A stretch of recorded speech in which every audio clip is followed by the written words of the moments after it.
The base is dropped on a Friday edition of Soccer Down Here. We're taking your questions, your comments, as per usual. You can join us on Twitter at Soccer Down Here, on email, soccerdownhere@gmail, or on the Twitch pitch, twitch.tv/soccerdownhere.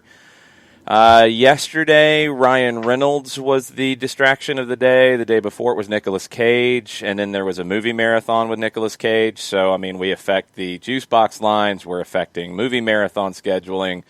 I'm waiting for Van Wilder to pop up on cable television this weekend. Then we'll be set. I don't know what that conversation's going to be this morning. It will not be John's attempt to start a rumor of Mauricio Pochettino to West Ham. Oh, God. That is not going to happen today. No. You did it. You did it. Why would he go to a team that's 0-7? Or that will be 0-7? That's exactly what I was saying. I don't know what you're doing. But anyway, we'll see where he goes. We'll see what else happens. Lionel Messi is not happy. Not happy at all this morning. His buddy Luis Suarez is gone, and Lionel Messi on Instagram in his farewell message to Suarez, just a portion, and it's translated. How hard it'll be not to share each day with you. You deserved to depart like what you are, one of the most important players in the club's history. Not for them to kick you out like they have done, but the truth is nothing surprises me anymore. Messi is deep in the My Chemical Romance catalog right now. He is sad and angry, and this is going to be a fascinating season at Barcelona because, I mean, we saw the pictures after the exhibition match with the trophy, and he sat it down. He looked pretty glum. We've seen the pictures of the Suarez goodbye. We've seen these comments. It's craziness. I mean, now you're getting to a point where Barcelona fans are like, yeah, we want Messi gone. Well, he wanted to be gone. He said he wanted to go. Your president said, yeah, you can go. But no, you can't. No, we're not going to let you go now. It's mind-blowing how dumb this has gotten. Yeah, well, and then Neymar came in and had a comment underneath that post, and he says, incredible how they do things alongside a facepalm emoji. Well, yeah, it is incredible how they do things. Neymar is correct in this case. Mm-hmm. I don't know. I got nothing. It's going to get ugly. They start their season this weekend. Every little thing that happens, every reaction on the field is going to be magnified. It's going to be tabloid fodder for the rest of the season. I don't know. I'm still blown away that Barcelona is acting as stupidly as they are. Wow. It appears that the Twitch pitch has suggested Val Kilmer as the distraction of the day. Lots Real of genius. Different conversations on Val Kilmer going on right now that I can see. Doc Holliday, Tombstone.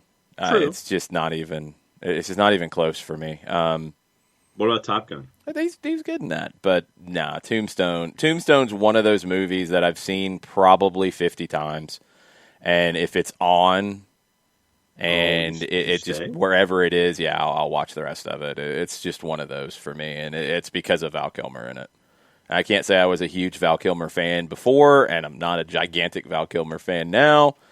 That one was that's an amazing role. That was that's it for me. There's really no question.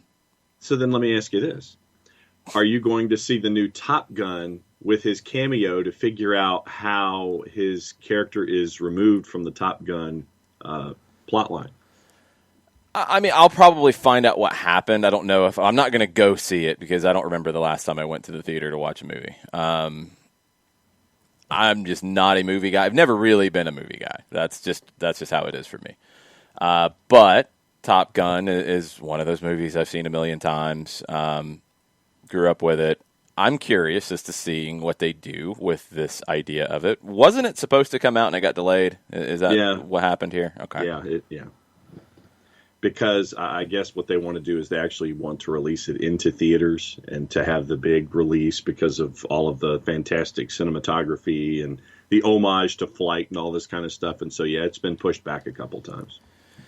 Yeah, I mean, we'll see if it But we'll see what happens with movie theaters. Yeah. To be perfectly honest, we'll see what happens with that because that's not a guarantee of what kind of timeline we're talking about. I'm your huckleberry. There we go. That's what I was looking for. All right. There's a lot of suggestions here that I am seeing.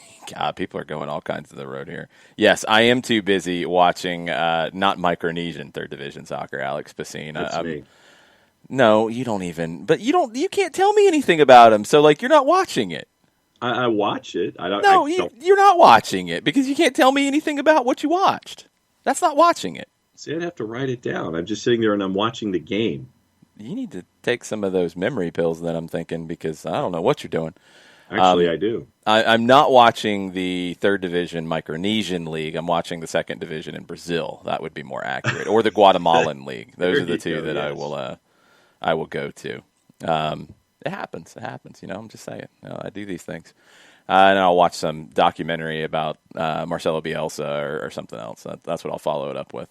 See, but that's what happens with your Fanatis addiction and my developing Fanatis addiction. Yes. People are going all kinds down the road now. This is going to get ridiculous in the Twitch pitch. If you want to join, no, just stop. Just stop, John. You can get in the Twitch pitch if you want. You're looking all excited. You can type it in, twitch.tv/soccer down here. It can work on your computer. Well, but I've got juice boxes up, and I've got the schedule up for the weekend, and I've got Copa Libertadores. Oh, I forgot. Your computer's run by a hamster. Yes, that is true. That's accurate. Yes. All right. So Lionel Messi's sad. What else is going on in Spain? Atletico Madrid might not be done. They might be adding another piece to go with Luis Suarez up top. Edinson Cavani, which would mean that Diego Costa would need to move. He's been linked to Fenerbahce. Morata's already gone to Juve. This was reported by Ruben Uria, who was the interviewer of Lionel Messi in the Goal.com interview video. Atleti's going after Cavani, it sounds like. It would be a one-year deal. It would be a much-reduced salary from his time at PSG. Option of a further year if they qualify for Champions League. Suarez and Cavani up top for Atleti. What do you think? I'm intrigued, although I don't know. I wonder, you sit there and you're thinking, okay, Costa's going to want his, Cavani's going to want his. Are they going to get along? How much tread does either still have left on the tire? Those are my biggest questions going forward. Bernd watched the Brazilian Cup yesterday on FS2, which I didn't even know was there, so thank you, I Bernd. didn't either. I was watching the Boca game because sometimes I like to suffer. It was not pretty, but Boca got the win. They found the way to get the win at the very end, and that's what you need to do on the road.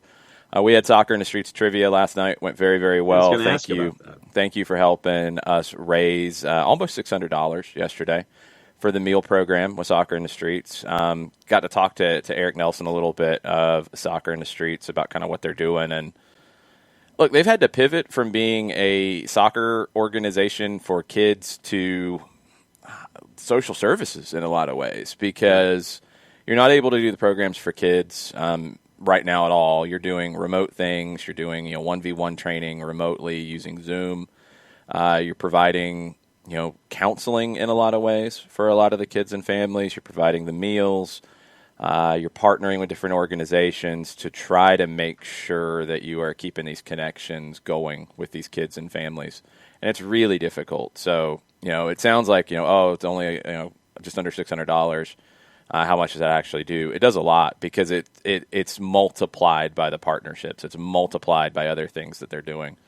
It's really valuable. So, for you guys who take the time to play trivia with us and, have some jokes about some of the trivia questions and get brain teasers and stuff, but are able to make a little bit of a donation, it really is incredibly valuable. So thank you guys for being part of that. We're going to do those on a monthly basis.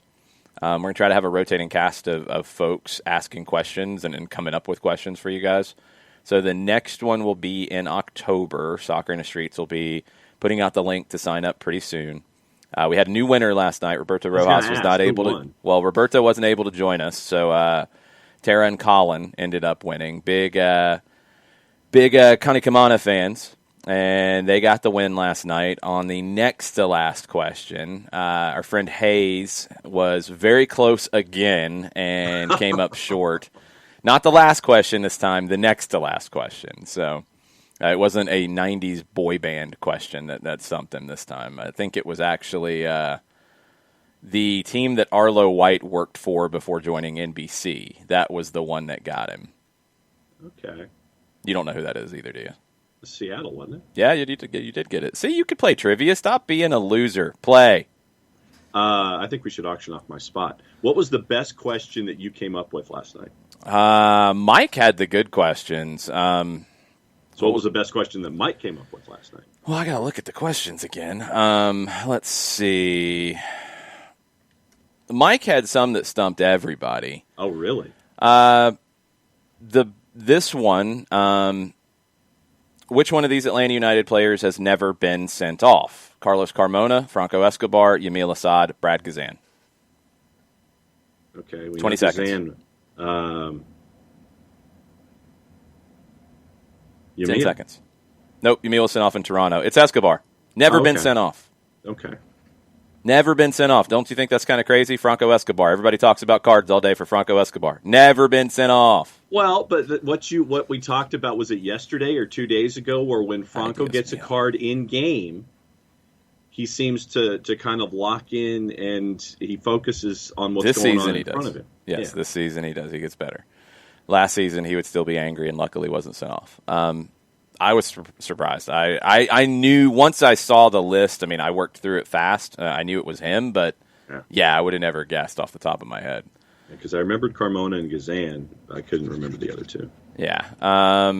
My pop culture question.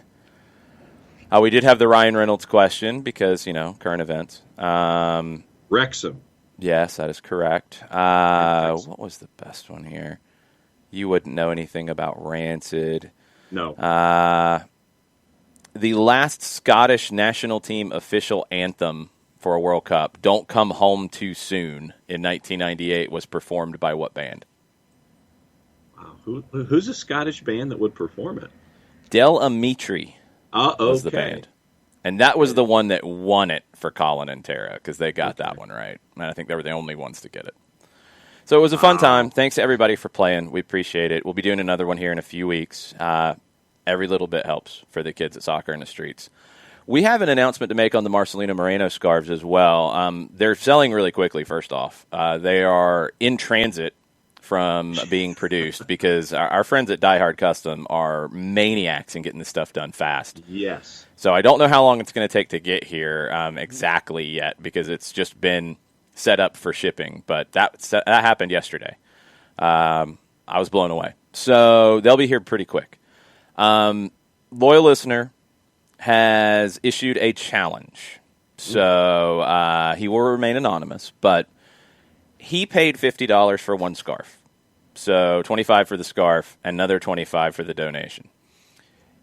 He has said he will match $25 for up to 4 donations of $50 or more that are used to purchase a single scarf. So if you match what he's doing, buying a scarf and paying $25 as an extra donation, he will match your extra $25 up to $100.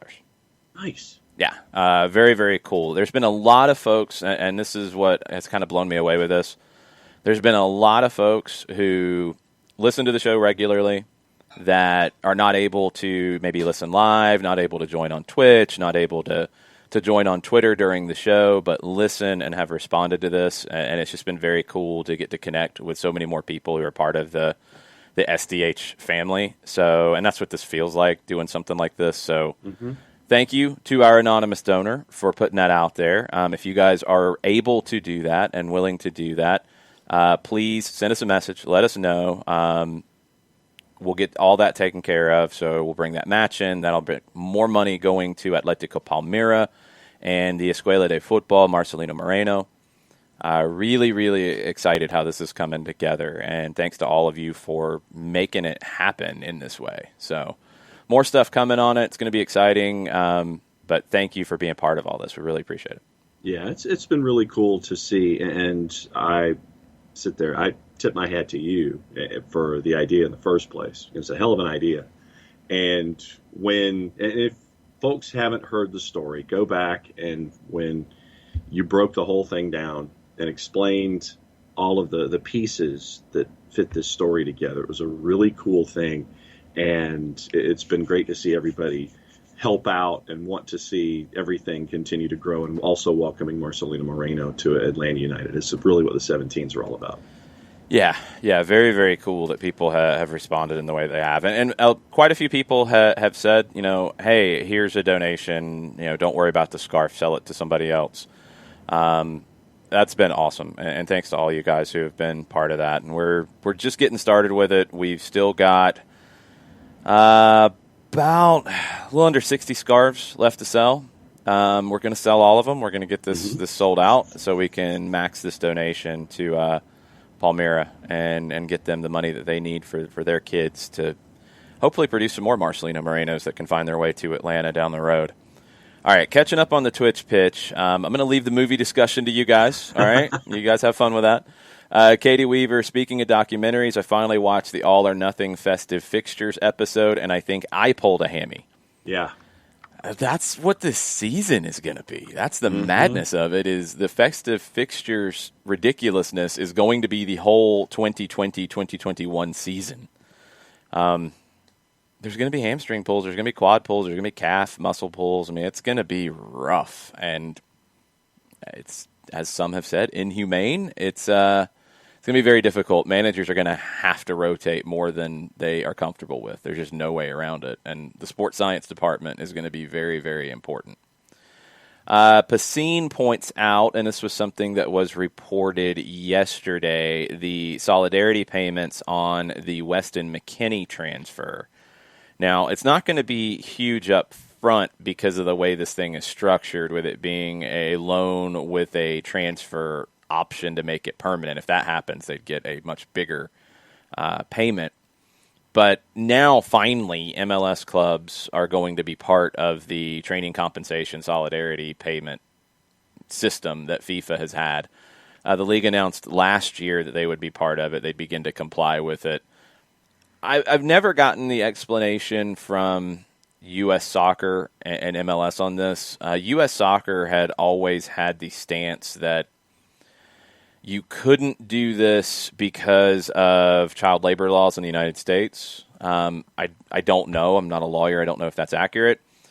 There was also the concern that kids who paid to be part of a club, the club shouldn't benefit if that player is later transferred, and money should come because they already got money from the player, which feels pretty valid according to things that I've seen out there. So I understand that part. The other side has just been record keeping, and U.S. Soccer's record keeping for what's needed for the system has been woefully inadequate, and that's been upgraded. So MLS stepped out and said they were doing it. I don't know where U.S. Soccer necessarily falls on this, but Dallas will get a solidarity payment on the McKennie move.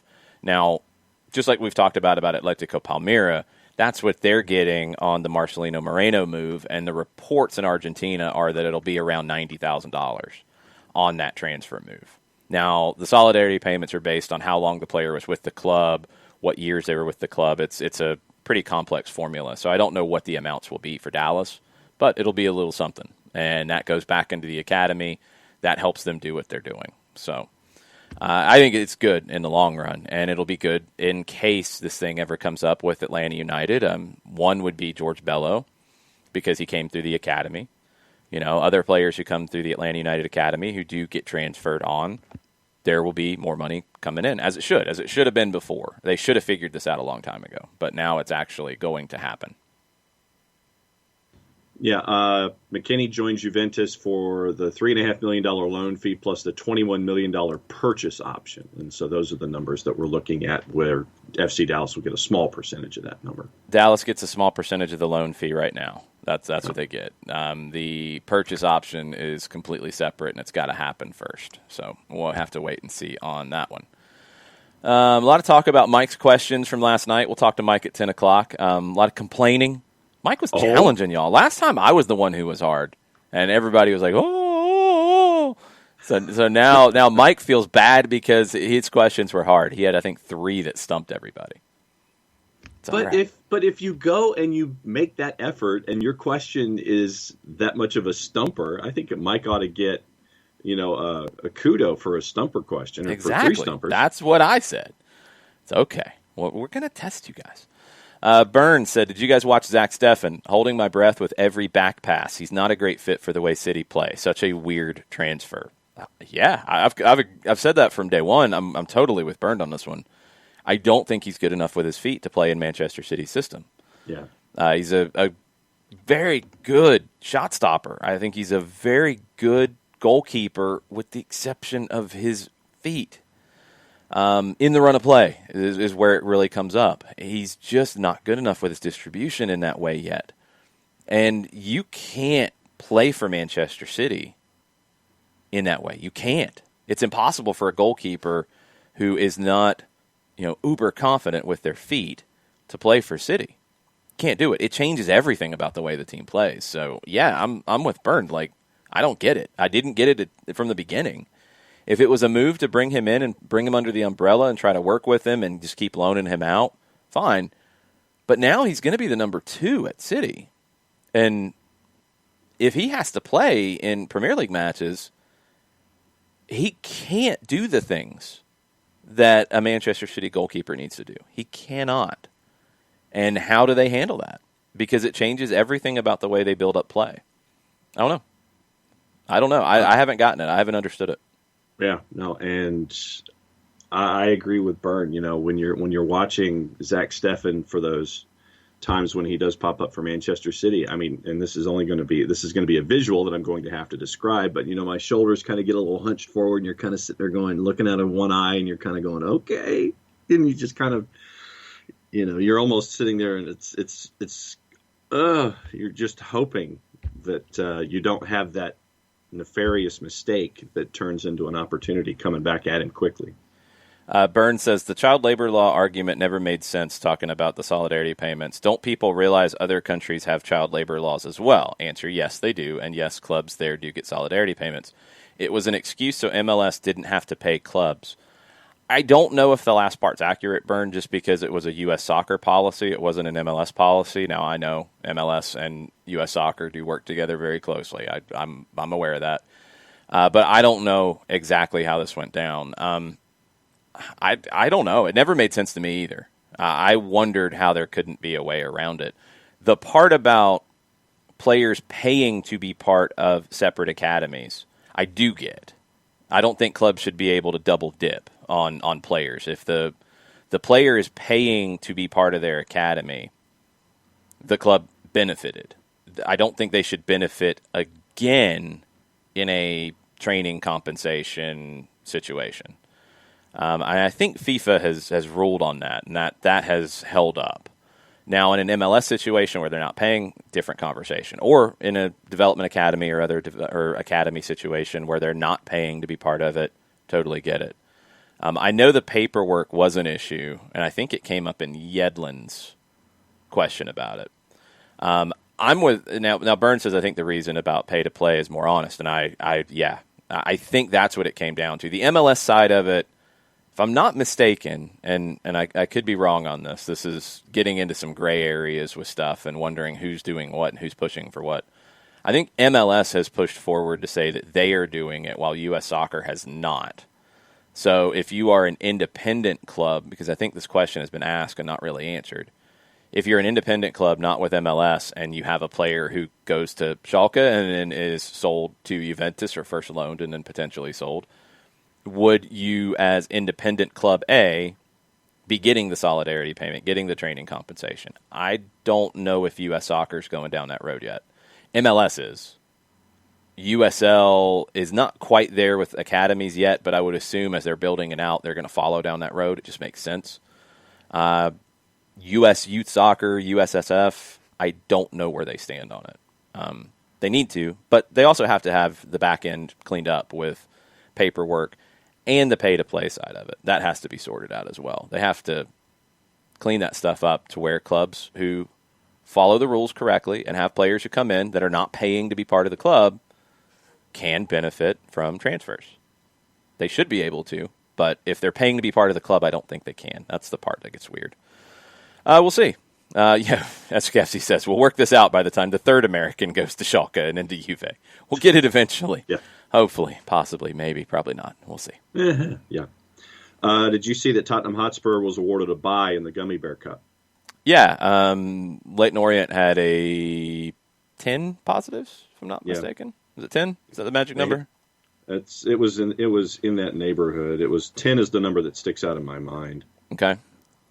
So EFL issued the following statement. In accordance with the Carabao Cup rules, Hotspur have been awarded a bye to progress to round 4. Will now play Chelsea on Tuesday, 29 September, kickoff at 7:45. So you go from Macedonia. If you're Spurs, you go from Macedonia back to the Premier League, and then on the 29th on Tuesday, you're playing Gummy Bear Cup.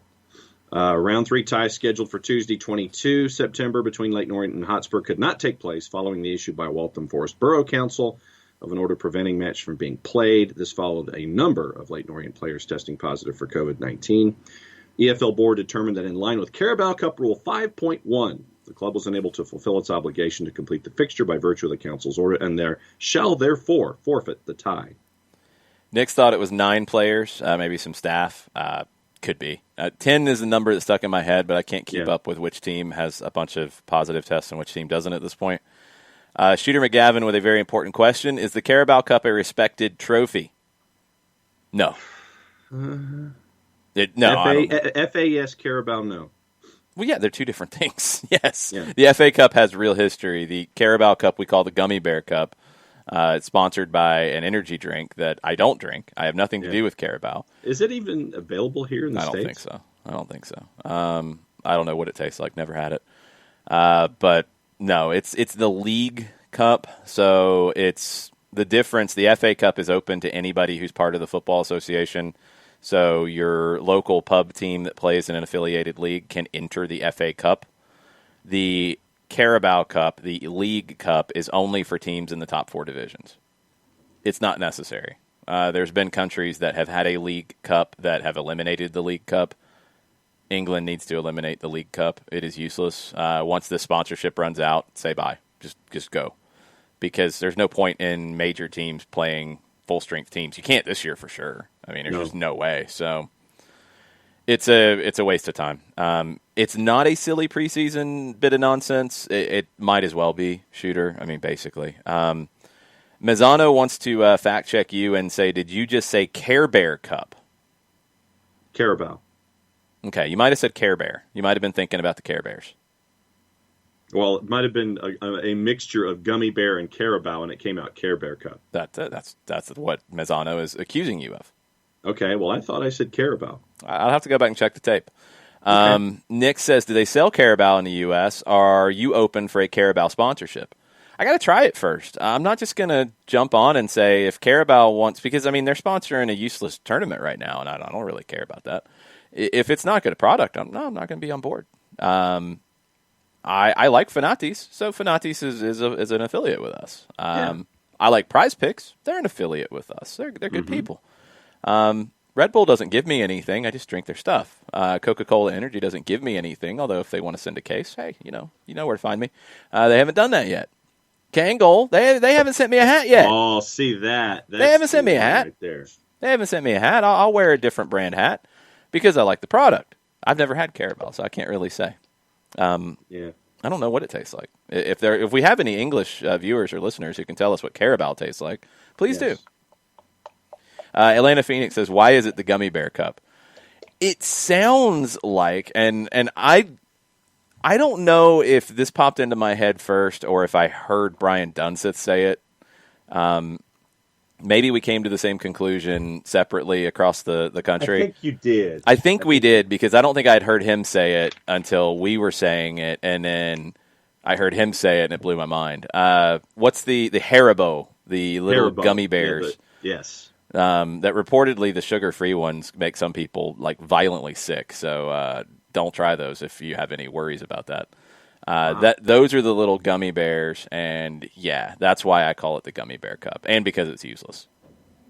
So Atlanta Phoenix, there is your answer. KFC, I tried to explain to a Scotsman once that the Open Cup in the U.S. was the FA Cup in age, but Carabao in respect. It's not necessarily inaccurate there, KFC. Shooter said, I've noticed teams don't try in the FA Cup either, and that bothers me as a Wolves fan because that's the only thing we could actually win.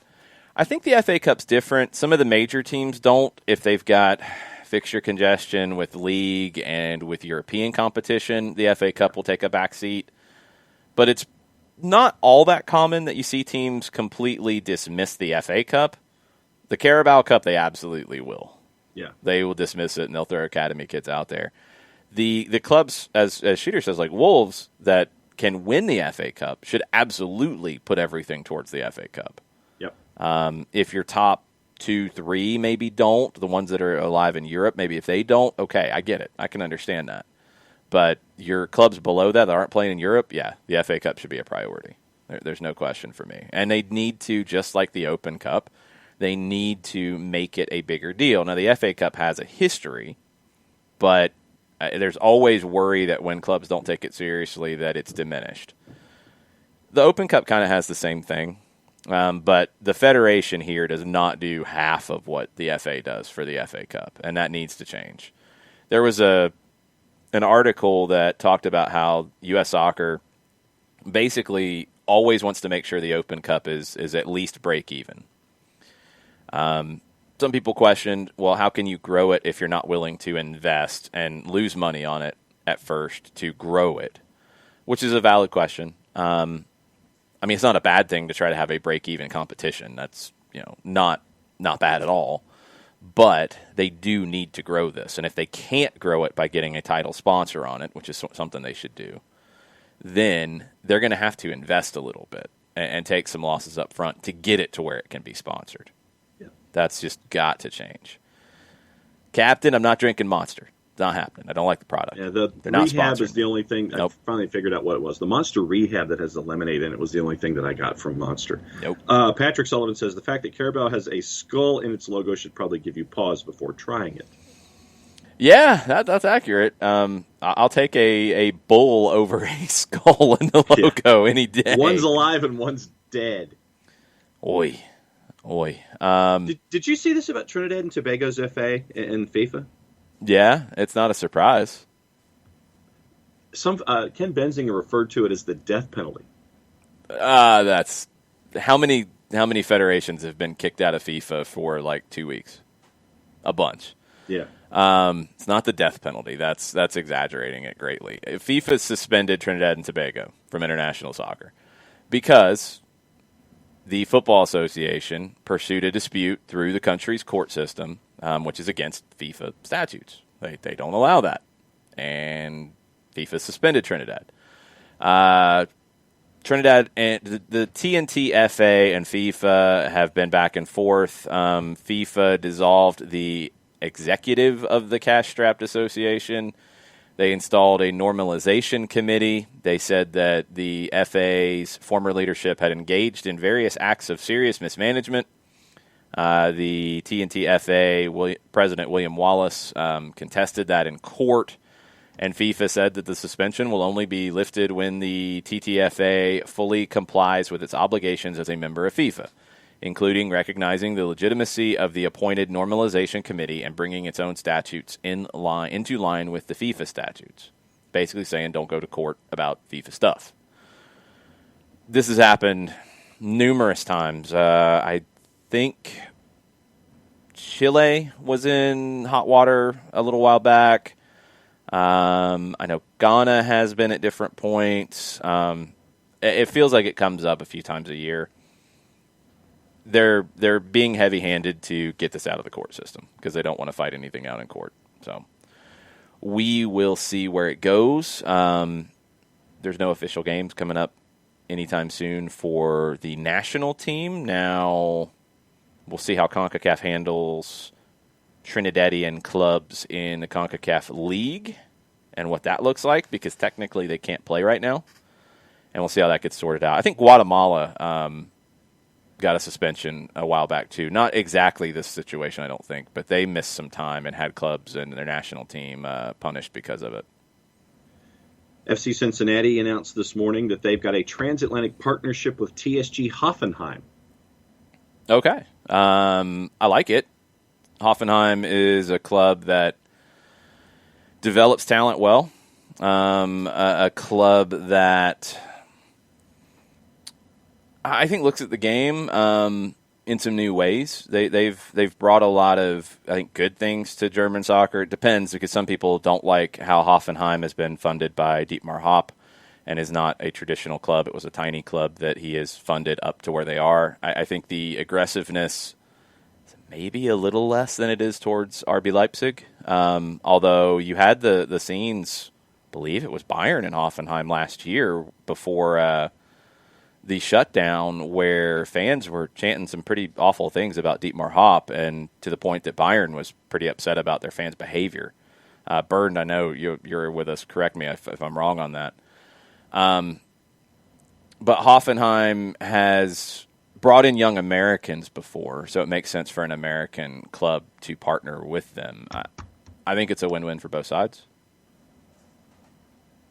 Through the partnership, FC Cincinnati and TSG will exchange best practices to the betterment of both clubs. The two organizations will combine efforts to create greater efficiency in both sporting and business operations.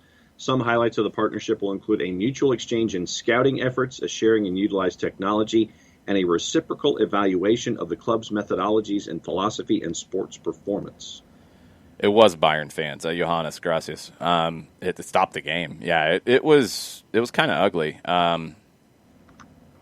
I've talked to folks from Hoffenheim a few times over the last probably decade. They've looked at doing some things with their foundation in the United States. A lot of that got put on hold with the pandemic, but they've been exploring opportunities. They have done a program that's kind of affiliated with Hoffenheim's foundation called Ball School, which is not completely soccer specific. It's about developing motor skills and athletic skills at a young age across all sports. And once the kids get a little bit older, they start to specialize. That's an organization that's tried to do some things in the U.S. as well. They did a talent ID camp over in Alabama as a partnership with Rocket City, the NPSL team. We were able to take some Soccer in the Streets kids over to that, some Atlanta FC players before the partnership with Silverbacks Reserve. So Hoffenheim's done some good things in the country, and I'll be curious to see if this is a step towards doing more. I knew they were exploring some different partnerships, but Cincinnati hadn't come up on the radar previously. Kind of makes sense with Cincinnati's ties, though, to Europe and the club's ties to European clubs. So not a shock. I think it makes sense for both. TSG Managing Director Dr. Peter Gerlich says we're delighted to have gained a cooperation partner in the USA's growing football market. Many shared values connect us with FC Cincinnati, including a commitment to social responsibility, a clear focus on elite-level sport, and a consistently innovative approach. It's the Bayern fans who fight with Hoffenheim. The Frankfurt Ultras fight with Leipzig, according to Bernd. Okay, so now we know our fights in German football. Thank you, guys. Atlanta Phoenix asks, how many MLS teams have these cross-Atlantic partnerships? I know Atlanta and Aberdeen. What are some of the others? Dallas and Bayern have a partnership. Everyone's different. I mean, the Atlanta-Aberdeen one is unique because Atlanta has invested in Aberdeen, which none of the others have, and it's tilted differently where, I mean, Atlanta has put money into Aberdeen. You know, like Dallas isn't putting money into Bayern. So like that partnership's tilted the other way. New York City, Manchester City, that's a different one because of the ownership. So you're looking at that different. Red Bulls, obviously, you're looking at different. There's a variety of them. And the hope is, and I know from the conversations that I was having on the foundation side with Hoffenheim, they were not looking at it as a marketing exercise, which is what the early ones were. Like you'd hear an announcement like club partnered with so-and-so and yay, it's an opportunity to sell some kits and yay, it's, put a logo on the website and a link. Yippee. It didn't do anything. Others now you're starting to see some things, but Hoffenheim wasn't interested in that. They wanted it to be something on two fronts. They wanted it to benefit from a talent identification side of things, and Hoffenheim needs those kinds of partnerships in the U.S. to bring young talent through so they can get a crack at the young talented players first.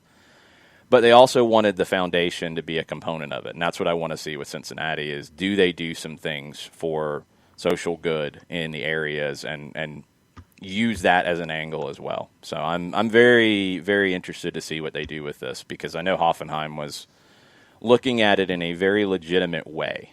And it won't be just to put a logo on a website and a click-through. It won't be anything like that. So we'll see what it produces. Very interesting. Very interesting. Not a shock, but very interesting. I like it. Nathan Pugh says, God bless Hoffenheim and their blessing of Bobby Firmino. I mean, it's an interesting one, looking at it from, growing up in the United States and seeing how soccer has grown here, and it's so different than the rest of the world. The, issues going on with the growth in the German game with Hoffenheim first and now RB Leipzig not doing things in a traditional way, really challenging the status quo in a variety of ways. And some of the pushback that's now happening. I mean, I remember, I think it was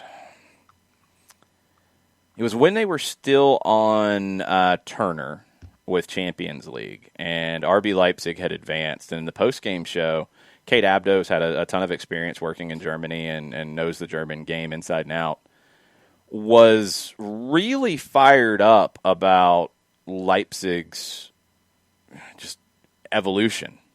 And you could tell that it was kind of personal for her because it was so different than how other clubs have evolved. And that's the conversation you're getting. It's probably way too deep for the show this morning, especially with 15 minutes before Mike joins us. It would be a very interesting topic to dig into. I'd like to learn a little bit more about it, to be perfectly honest, because I'm coming at it from a very different perspective. I mean, having somebody like Dietmar Hopp or Red Bull come into fund a club in the United States, it's like, yes, please, give us the money to make this work. Please, we will take this. Whatever we want to do, let's do this. Yes, yes, yes. In Germany, it's like, no, we don't want anything like that because that's not how we operate.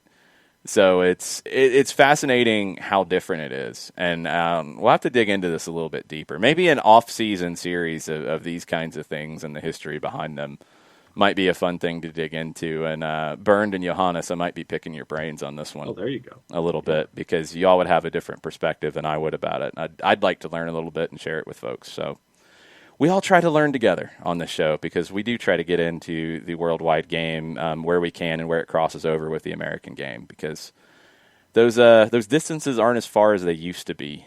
Not with the amount of young American talent that's playing in big clubs in Europe.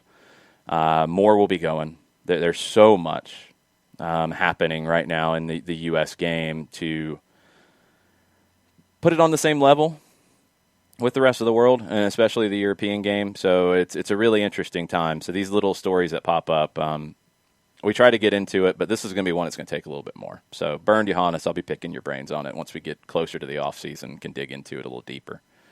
What else is on Twitter before we hop into getting ready for Atlanta and Chicago this weekend? I was going to ask because we got juice boxes and we got Twitter here. Tofka's in this morning. And America may struggle to hype train anyone right now. Our focus is too spread out these days. I mean, there's Adams who's playing great for life. Dude, Reyna's killing it in Dort. Oh, snap. Stop playing now. Weston's starting for Juve. Oh, crap. Pulisic's getting the number 10 kit in Czech. Wait, you're telling me Conrad may break through at Bart and he may have a USA teammate in Dest there? Oh, Dest may go to Bayern. Cannon's going to Portugal, and Anthony's playing in the Premier League at full. Oh, man. We is healthy again at Lille. Salzburg just bought Aronson. He'll play for Marsh. Jan is loaned to Heerenveen to get Eredivisie minutes. That's perfect. Morales, Sargent, Stefan Brooks, Yedlin, CCV, Holmes, Boyd, Ledesma, and I haven't even mentioned MLS yet, and he just fainted. That's good, because then the hype train stuff won't be silly, because people can't put it all on one player. That will be a very, very good thing.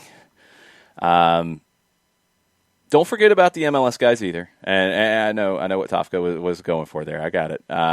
There's young talent coming through MLS as well. Kefsey gives you props on reading the tweet, by the way, and I would agree. That was good. Good performance. Yay!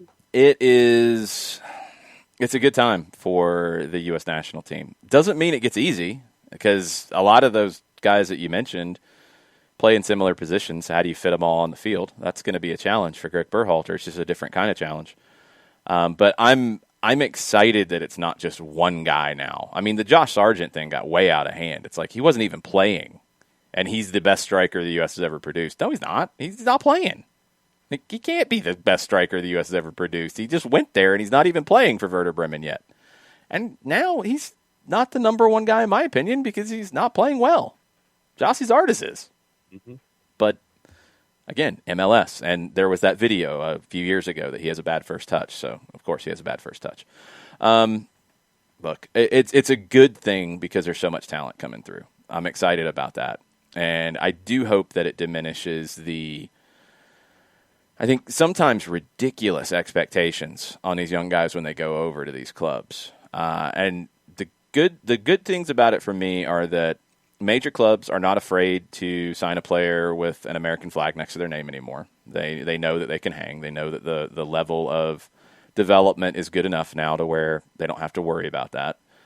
And it's good that they're playing. They're not just going to be a marketing ploy. They're playing. It's not Onyewu to Milan, where he didn't fit the way Milan plays. Like, guys are going and playing roles, and they fit. This is good. This is all good. And it's going to continue, and there's a good piece in The Athletic from Sam Stejskal about how MLS is getting a little more creative and how they look at selling players. They have to sell players. They have to be willing to do it. The Reggie Cannon one is a prime example. We talk about it all the time with players from South America, the 50% of the pass or the 70% of the pass, or this team's got 30% of the pass. That's essentially what MLS has done with Reggie Cannon. And they've moved Reggie Cannon to Boa Vista. They have been paid for 50% of the pass, $1.7 million according to Stejskal's article. There are different things that Boa Vista can do in the meantime. They can buy more of the pass, essentially, pay more money to Dallas. Or they can transfer him, and Dallas would get 50%. So this is far more common in the world game than you might think. MLS has never really done something like that, but it's the right way forward, especially now where there's clubs who want to sell some players and want to bring in some revenue. And it can get guys like Cannon maybe couldn't get that big move just yet. Going to Boa Vista might help him get that bigger move later where Dallas makes more money on the back end. It's a really smart move. I'm excited to see it. I want to see more. But I also want to see MLS take advantage of some situations where players are in those kinds of situations, where you have two clubs basically having a stake in a future transfer. And right now you've got some clubs who need money up front. You've got some clubs who might want to wait a little bit. MLS teams could push buttons and get deals done in the purchasing side in those situations. We'll see. It's a wild time, but MLS has realized, and Don Garber said it when he was here for MLS Cup in December of 2018, MLS needs to become a selling league, and a lot of people I don't think necessarily got what he meant there or took it as a negative. It's not a negative at all because that money is going to go back in. It's not like it's going to be pocketed by somebody. It's going to allow the league to get better. So you sell players to bring in more players and a higher level of player. And you continually step up. MLS can get to the French level pretty quickly, I think. And that would be the number 5 league in the world. You've got that opportunity now. You got to do things right to get there. And it's not an exact science, but MLS can get there in a few years. It is possible. And then you've got a World Cup coming in 26, and things could really dramatically change. But that's where MLS wants to get. You have to get there by selling players and then reinvesting intelligently. A couple of other soccer over there things before the timeline Atlanta United topics. John Nason says, the League Cup used to have a lot more respect back in the day, in quotes. European competition expansion in the past 20 years has severely diminished the quality with top teams fielding backups in early rounds. Yeah, I mean, when you're playing in more games in Europe, that's going to take precedence. So that's absolutely accurate. The League Cup, was a bigger deal to those teams that are now in the Europa League and having to travel to Eastern Europe for games on a Thursday, and then the next week they're coming back to play a midweek League Cup game, and it's like, no, we're not going to do this. We're just going to field some kids. Colonel's in this morning, and he says, nice win for Dundalk yesterday against our dudes from Sheriff Tiraspol. He says the prize money from 4 matches is 1.38 million euro. If they lose next week at home, 4 million euro if they win. Hashtag come on the town. Not bad. That's got to be huge for their budget. I don't know what kind of budgets we're talking about there with Dundalk, but that's got to be massive, right? Yeah. And you cannot purchase Sheriff Tiraspol gear off of their website. I was disappointed. You'll find a way. Bartimus Prime's in this morning. Back and now the rest is Atlanta United and MLS stuff here in the timeline. Okay. Bart says eventually Atlanta United needs to put 2 good performances together, be it 2 good halves or 2 good matches. They've lacked consistency, but Wednesday was as good a performance to build from. Yeah, you have to put 2 strong matches back to back. And Chicago's in that same boat too. I mean, both teams are kind of coming in with that mentality here. Wednesday was good. Wednesday was good, and it felt structured, and it felt like everybody bought in because you saw a different idea on the field. And this was an idea that if you've watched Atlanta United 2 over the last year and a half under Stephen Glass, there wasn't anything surprising about Wednesday for you. This was a team that played aggressively, played to have the ball. When they lost it, they were aggressive in winning it back. That's how the twos have played. The mentality is it's nothing too like crazy. It's organized. You have to work on it. And it's felt like that missing piece of being aggressive, trying to win it back, has held the team back. And I felt like it was an issue under Frank de Boer for a long time, where a lot of people got hung up on slow possession play with Frank.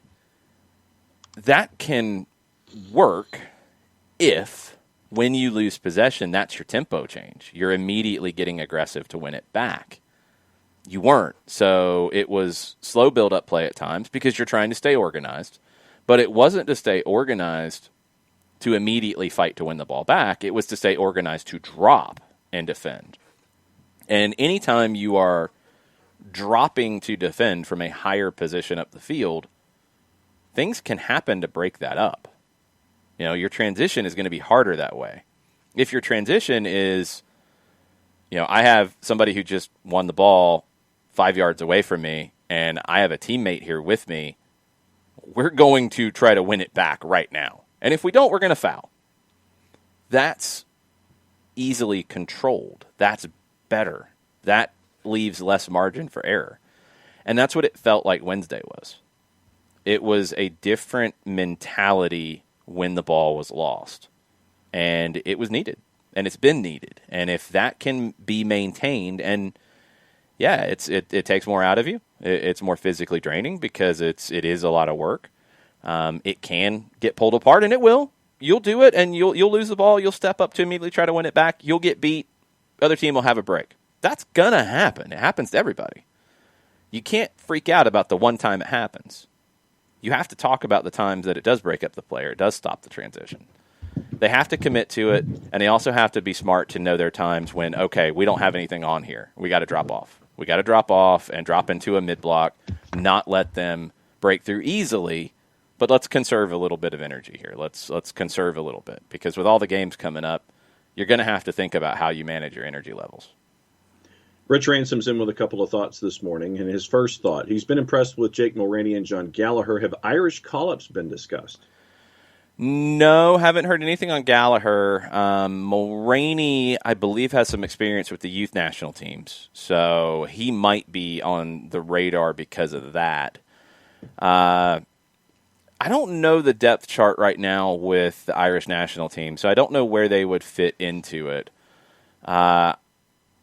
They probably should be, although, Gallagher, we're talking, 3 starts now? Yep. in MLS. Now he has the time with Aberdeen, so that could be good for him. That would hopefully put him on their radar. Mulroney is a few more starts than that, but not much. He was coming from the Scottish Premiership as well, but it was Hearts, different club. It wasn't all that great there. So it might be a different conversation with Mulroney, but a lot of it depends on what their depth chart's currently looking like. It might be a little early for that, but it wouldn't surprise me if it happens down the road. Second question. Now that USL is going to playoffs and most two teams are not qualifying, will MLS and the USL ease player movement? Well, it's different once you don't have the league. Now, the question I have, because somebody asked me this on Twitter yesterday, the question I have is, in the past, when you didn't have protocols with the pandemic, when the USL season would end and the first team was still playing, and usually this was when the first team moved into the playoffs, you had USL players who trained with the first team. Jack Metcalf, for example, trained with the first team for a good while after the season ended. I think each of the last two seasons. One, it's just good training for him. It's just a good way to stay sharp and to potentially impress and earn a deal, but it's an extra body in training. Now, they're used that way. They're not sacrificing first team guys' opportunities on the training pitch for a USL player who's not under contract. But it allows you to do some different things. It's a good experience all the way around. Are they going to do that now with guys who are not under MLS contract? Now, if they can go into the MLS protocol for testing and follow all those procedures, but not be on an MLS contract, I think you could see some guys definitely be part of training. You do have some supplemental roster spots. I believe 3 with the possibility for a 4th if you wanted to sign a homegrown specifically into that spot that you could use to sign guys to MLS deals, to then where they're just part of the MLS roster. So that possibility is on the table. You have a number of guys who could be homegrown signings with the twos right now. You have some guys who wouldn't be homegrown signings. International slots would come into play. You don't have any extra at the moment. So it's complicated. But the question would be, do you have to sign them to an MLS contract just to be able to train? To play games, you obviously do. But if it's just to get training time with the first team, can they do that if they're not on an MLS contract, but they go into the MLS testing protocol? That's the part we just don't really know. I don't know. But I would not be surprised if there are a signing or two of guys from Atlanta United 2 to the MLS team, for Atlanta anyway, because they have the spots. I don't know other team situations, but if you've got supplemental roster spots and guys that you think are not just going to help you right now, but could potentially help you next year as a homegrown or just as a supplemental roster player, yeah, you could do it because the USL season is going to end earlier than the MLS season this time around, and the window will still be open. So you could absolutely do it. Third thought from Rich Ransom. He says, I won't lie. Joseph in 2021 lining up against the Union terrifies me. The Joseph Martinez Revenge Tour will be a lot of fun in 2021, and he's going to have some running buddies with him, it appears. Jurgen Damm, right now Ezequiel Barco, Marcelino Moreno. We'll see what else could be in the pipeline. This could be a really, really fun team in 2021 with Joseph Martinez healthy. Just saying. All right, tell us about our good friend Steve Apolinsky in Decatur, GA. I could do that. Apolinsky and Associates, LLC, proud supporters of everything soccer down here in the SDH network, wrongful death and serious injury attorneys. Over 30 years of experience, over $40 million in their judgments for clients in Georgia and Alabama. If this is a conversation that you need to have, a couple different ways that you can do it with Apolinsky and Associates, LLC. Go to the website, aa-legal.com, hit enter, advance, the arrow key, depending on the device you're using. When it pops up, you get a pop-up window. So you can have a conversation with the individual that is hidden inside that pop-up window, 24/7, 365 and a quarter. You can do it that way. You can get a free consultation, 404-377-9191, or you can shoot Steve an email directly, steve at aa-legal.com. Recognized as Legal Elite by Georgia Trend Magazine, one of the top 100 firms in this here state of Georgia. The website, to catch up with Apolinski and Associates LLC is aa-legal.com. Good stuff. Nicely done. It's a good day for you. Got to end the week on a high note. Yeah, it's a good day for you on the reads. Yeah, 1 for 1. No, 2 for 2. You had the tweet read. Oh, the tweet read. Oh, okay. The emoting read for Tofka. Yeah, it was good. Okay. All right, let's see how Mike Conti's doing after trivia last night, after the season ticket holder call. Mike was very busy after telling Atlanta about the latest sports news on 92.9 The Game yesterday. See if... oh, we got him. There we go. What's up, Mike? What's going on, guys? How are you? Doing good. Doing good. Have you recovered from trivia last night? That was fun. That was a lot of fun. I look forward to doing that again. That was a lot of fun. I feel bad because... No. Why? Well, I was worried that my questions were going to be too easy. And then, I kind of realized that not everyone is me, and not everyone watches soccer on TV and pays as much attention to the broadcasters as me. So, I probably was not very mainstream in the questions that I wrote up last night. So I'll try to do better for the next one. But it was a lot of fun. It was great hanging out with all you guys, and great hanging out with everyone on the season ticket holder call yesterday. A busy day, long night, but glad to do it, and glad to look ahead now to what's coming up this weekend. We've had a request for a quick rundown of how the call went. Yeah, so, I think, long story short, I mean, there was some pretty significant news to come out of it on two fronts. Number one, and news that I was not expecting. Carlos confirming that Joseph is going to be back in time for next preseason, which I don't think we've really ever heard confirmation of until now. Mm-hmm. So that would seem to put him to be clear for soccer activity around the first of the year. I think we can infer from that. I mean, obviously, we've seen the videos of Joseph doing the rehab that he's doing, but everything's on schedule, and he's going to be back in time for next season. And as Darren and Carlos both pointed out, I mean, the reason why they feel Atlanta United is where they are right now is because of salary cap challenges and not having Joseph, and that was a big part of what they were saying last night. The other piece of news, I think, just kind of dealt with how the ticket allocation is going to go for the final two matches of the year. And Katie Griggs saying, look, if you don't feel comfortable attending the home matches, you're not going to lose your seat. You're not going to lose your place in line or anything like that. That's good. Yeah. Obviously not surprising. I would have been shocked if the club would have done that. But now we know for sure. I think all of it's up on YouTube. So if you weren't on it last night, there were some, I think, little slight technical difficulties at the beginning because Darren didn't have his headphones plugged in. But was John in charge of the technology last night? He was. Yeah, I was. Man. Oh, Darren had a nice little crack at Orlando, by the way.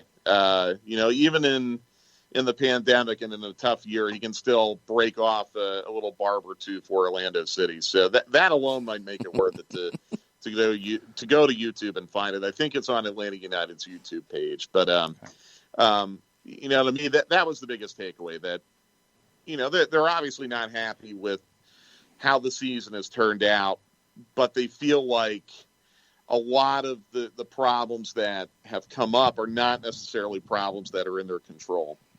The Joseph injury being first and foremost, but I think there's a lot of frustration about the Eric Lopez situation, which is something we've talked about before, and Carlos talked about that last night, how they thought they had it worked out with the league where they could have Eric Lopez in the first team, and now they can't, which is obviously very, very frustrating. Yeah, I'd love the behind-the-scenes history of that because it was reported, and it was reported by, I believe it was Tenorio and Stejskal. It might have been one or the other. It was reported from The Athletic that the league was looking at ways to allow teams to increase the amount of call-ups from Atlanta United from USL teams to your first team. It was going to increase, right. And it actually went the other way. And I get the testing protocol part of it. I understand that. But it went the other way to where it was made more difficult, not easier.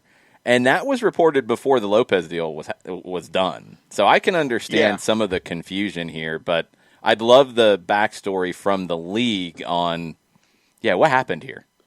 Yeah, I don't know if we'll ever get it. We'll it, never quite get it. Frankly. We won't. But, that's an element of frustration. Yeah. And then you have the element of frustration involving Kubo Torres. He was your season-ending injury replacement player, and now he's got a season-ending injury. Yeah. And you're out of roster spots. Is it definitely season-ending? No. I'm sorry. Most of the season. Most of the rest of the regular season. Yeah, it's been back and forth. I mean, I just wanted to kind of confirm that. The reporting on this has been confusing. Yeah. He is not out for the year, but he's going to miss most of the rest of the year. But that's frustrating because you can't even get short-term roster relief unless you go down to a hardship situation, which fortunately Atlanta United's nowhere near that. You won't do that. And you only get hardship waivers if you're down to, I think, 14 outfield players, including subs. Yeah, and you'll never be there. So you're a long way away from that. Yeah. But that's been frustrating to them. Again, something that's out of their control. The start and stop nature of the schedule, out of their control. And I think you heard Carlos and Darren last night talk in pretty frank terms about how difficult it has been to navigate some of this within the confines of a salary cap. And I think you could talk to a lot of other clubs in the league, and they talk to Toronto from 2018. Yeah. Everyone, even the biggest and most ambitious clubs, really do have trouble when the injuries start to pile up on. It's funny you mentioned that because I'm reading right now some comments from Guardiola at Manchester City and what they're dealing with. Oh, yeah. This is what he said. The situation we have right now, we have just 13 players available in the first team. Mm-hmm. We need the academy not just for the training sessions. They can be selected during the games. So you saw a lot of young players feature yesterday in the League Cup match.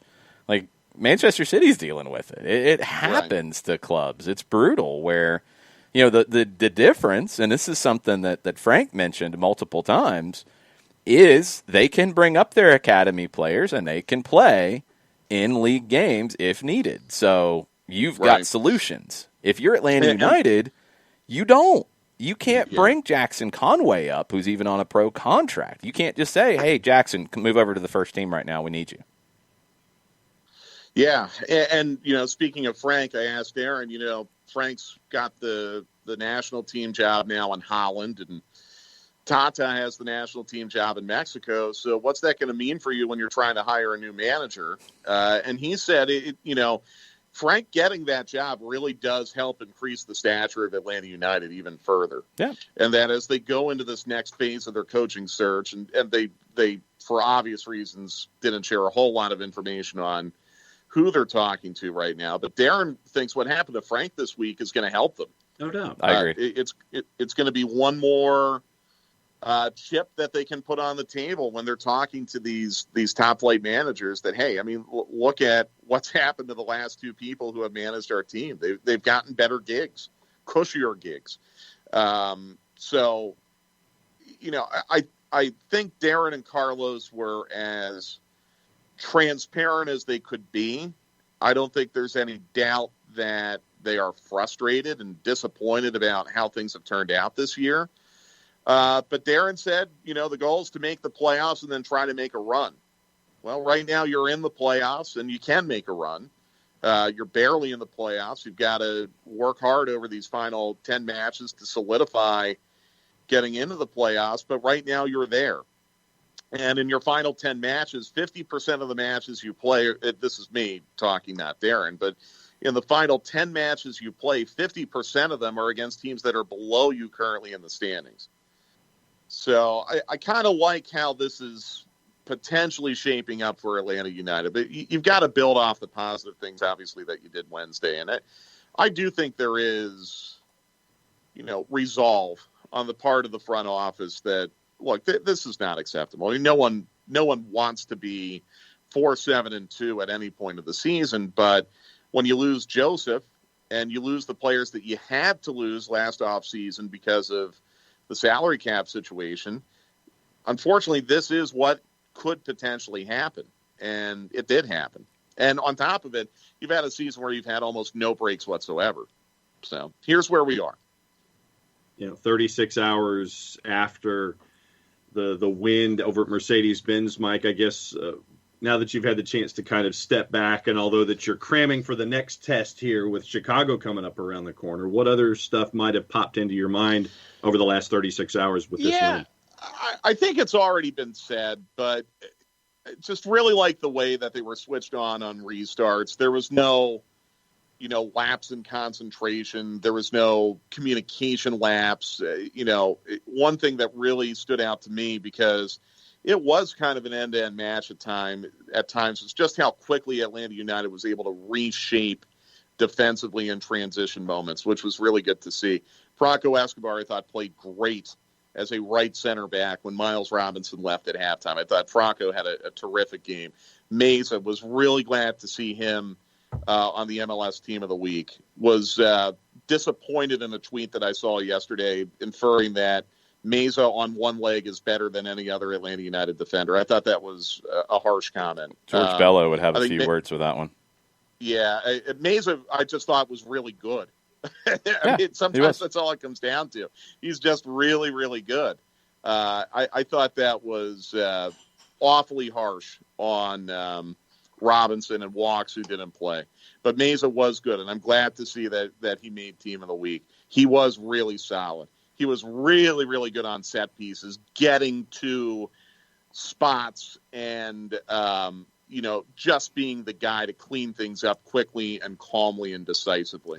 So that made a big difference. But really, I thought Gallagher and Mulroney, that's what stands out to me the most.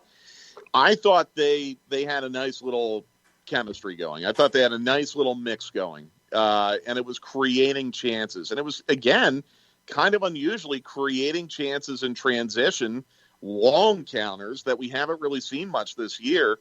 And I thought Gallagher really answered some questions for Stephen Glass about his ability to play the 9, potentially going forward if he has to. Yep. When you lose Kubo Torres, and now you're looking at your depth chart, and J.J. Williams is on loan to Birmingham, and even if you wanted to recall him, I think with the protocols, you couldn't even get him back into the team. Not anytime soon. You're down to Adam John, and who else? They've tried Manuel Castro, and they might try him again, but it didn't work out very well in Orlando with him. So that, I think, was huge, the fact that John Gallagher kind of stepped into that role and looked good, looked comfortable, and created threats and gave the team energy again, as he's done every time he's been called upon this year. So a lot of things to be optimistic about. The effort has never been in question this year, in my opinion. The effort has never been in question. But I like the fact that they got it's a frank term, but they got the reward for that work rate. And look, that was a Dallas team that could have moved to first in the West with a win. And yeah, I know Acosta was out and Hara started on the bench and Mascara started on the bench, but they did bring him in.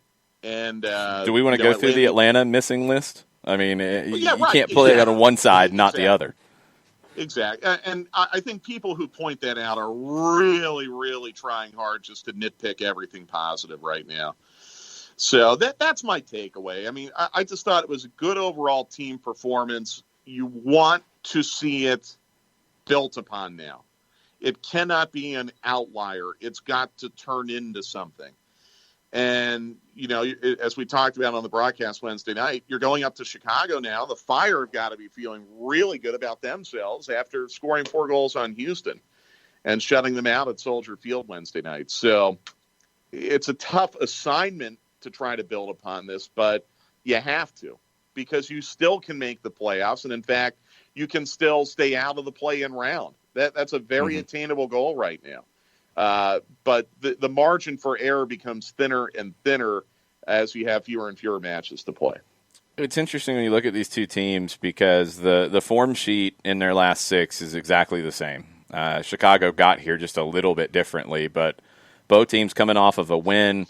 Both teams before that had lost 3 and drawn 2. Atlanta had 2 draws and then 3 straight losses. Chicago had a loss, a draw, a loss, a draw, a loss, and then had the win. You look a little bit deeper at the season stats, and Chicago's got 3 more goals in the same number of games, but they've conceded 5 more. They've taken a lot more shots, which is one thing, but they don't have that many more on target for the amount of shots that they've taken more than Atlanta. They've committed a good number more fouls. They haven't suffered nearly as many as Atlanta has. Everything else is about the same. These are 2 teams that are almost a mirror image. Here again, and this is something that has come up a few times because I feel like Atlanta United's playing Miami every other night now. Chicago, 3rd in the league in fouls committed. Atlanta, 1st in the league by a wide margin in fouls suffered. And that includes Wednesday night's match where I think they only suffered 7 fouls. Tim Ford really didn't blow his whistle a whole lot, which I think speaks to all the other matches that played out this year. It's his style, too. I really think he did a good job. The penalty was maybe the toughest decision he had. I don't think it was an easy one to call. Yeah. I thought he had a more clear-cut one before that he didn't take a look at. So if you combine the 2 and get 1 penalty out of it, okay, that feels about right. And I talked to someone, pretty high-level source about that yesterday, and he shares your opinion that the first incident with Hollingshead in the first half was much more clear, and there's a chance that they may have looked at that at halftime. Sometimes that gets to the back of your head a little bit as a video assistant referee and an AVAR and as the center ref. That can get in the back of your head. It changes where the line is a little bit for you. It just, you kind of know, like, hey, and maybe they didn't get that replay quick enough, because if I remember right, they didn't really hold. They really did not delay. I mean, they didn't delay. The replay came back pretty late. Yeah. And Atlanta, that was a corner that they played back 30 yards to Bello to change the point of service. And I think Atlanta United was trying to catch Dallas a little bit off guard, and they didn't really stall long enough on the corner should either. Have. They should have pushed it to give a little more time there. Because if I remember, the replay hit for us, and it was probably about the same time for the VAR, as the corner was being lined up. So that's pretty fast to hit a buzzer, get down there, say stop. Atlanta was trying to push the pace a little bit, and it maybe cost them a penalty in that moment. Yeah, but again, it all worked out. It did. But to the point about fouling, okay, so Chicago does foul a lot. And I wonder if we're going to see the same kind of disruption in the match this Sunday that we've seen in some of these Miami games, which just makes it absolutely imperative for Atlanta United to not concede in the first 15 to 20 minutes. Obviously they avoided that problem on Wednesday. I thought you saw a higher degree of focus and concentration, and that was a good sign. Now, how do you avoid giving up those early goals? You've got to be mentally alert on restarts and set pieces. But what if Miles Robinson can't play? And we know that he had an issue that required him to be subbed out at halftime on Wednesday. We're going to hear from Glassy this afternoon, so maybe we're going to get a little more information on this afternoon. If Miles can't go, fortunately Meza can. You can bring Anton Walks back into the team as a center back, and you're probably going to be okay. As far as Josetu being out, I'm not sure. I guess we'll find out more about that later. But you're in a better – I mean, it's unfortunate for Miles, but I think you're in a better spot to deal with this now than you were even a week ago, because Meza can give you 90. And we assume he can give you 90. And Walks should be pretty fresh. In fact, I wonder if the idea all along was to start Anton Walks for 90 this Sunday and give him Wednesday as a night off to get him lined up to play 90 on Sunday. So then, Mike, if I was to sit here and tell you that our juice boxes with 2 teams that are, fairly similar in their last run of form, Chicago's a minus 133. Yeah. Atlanta's a plus 320 in the composite for this match. Ooh, that's went up a little bit. Yeah, that keeps going up. It was plus 300 last night. Yeah, so the composite has the draw in and around plus 300 as well. When you look at those numbers, that's I cannot remember Atlanta United being a plus 320. No, especially against Chicago. I mean, again, it's a road game. I do get that, but Yeah. wow. But again, I mean, these are numbers that are formed by how the public is betting, and it's quite possible that Atlanta United has not earned the public's trust yet.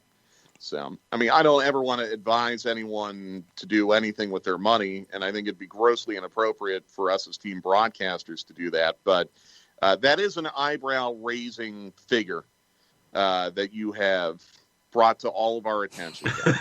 Entertainment purposes, Mike. Entertainment purposes. Of course.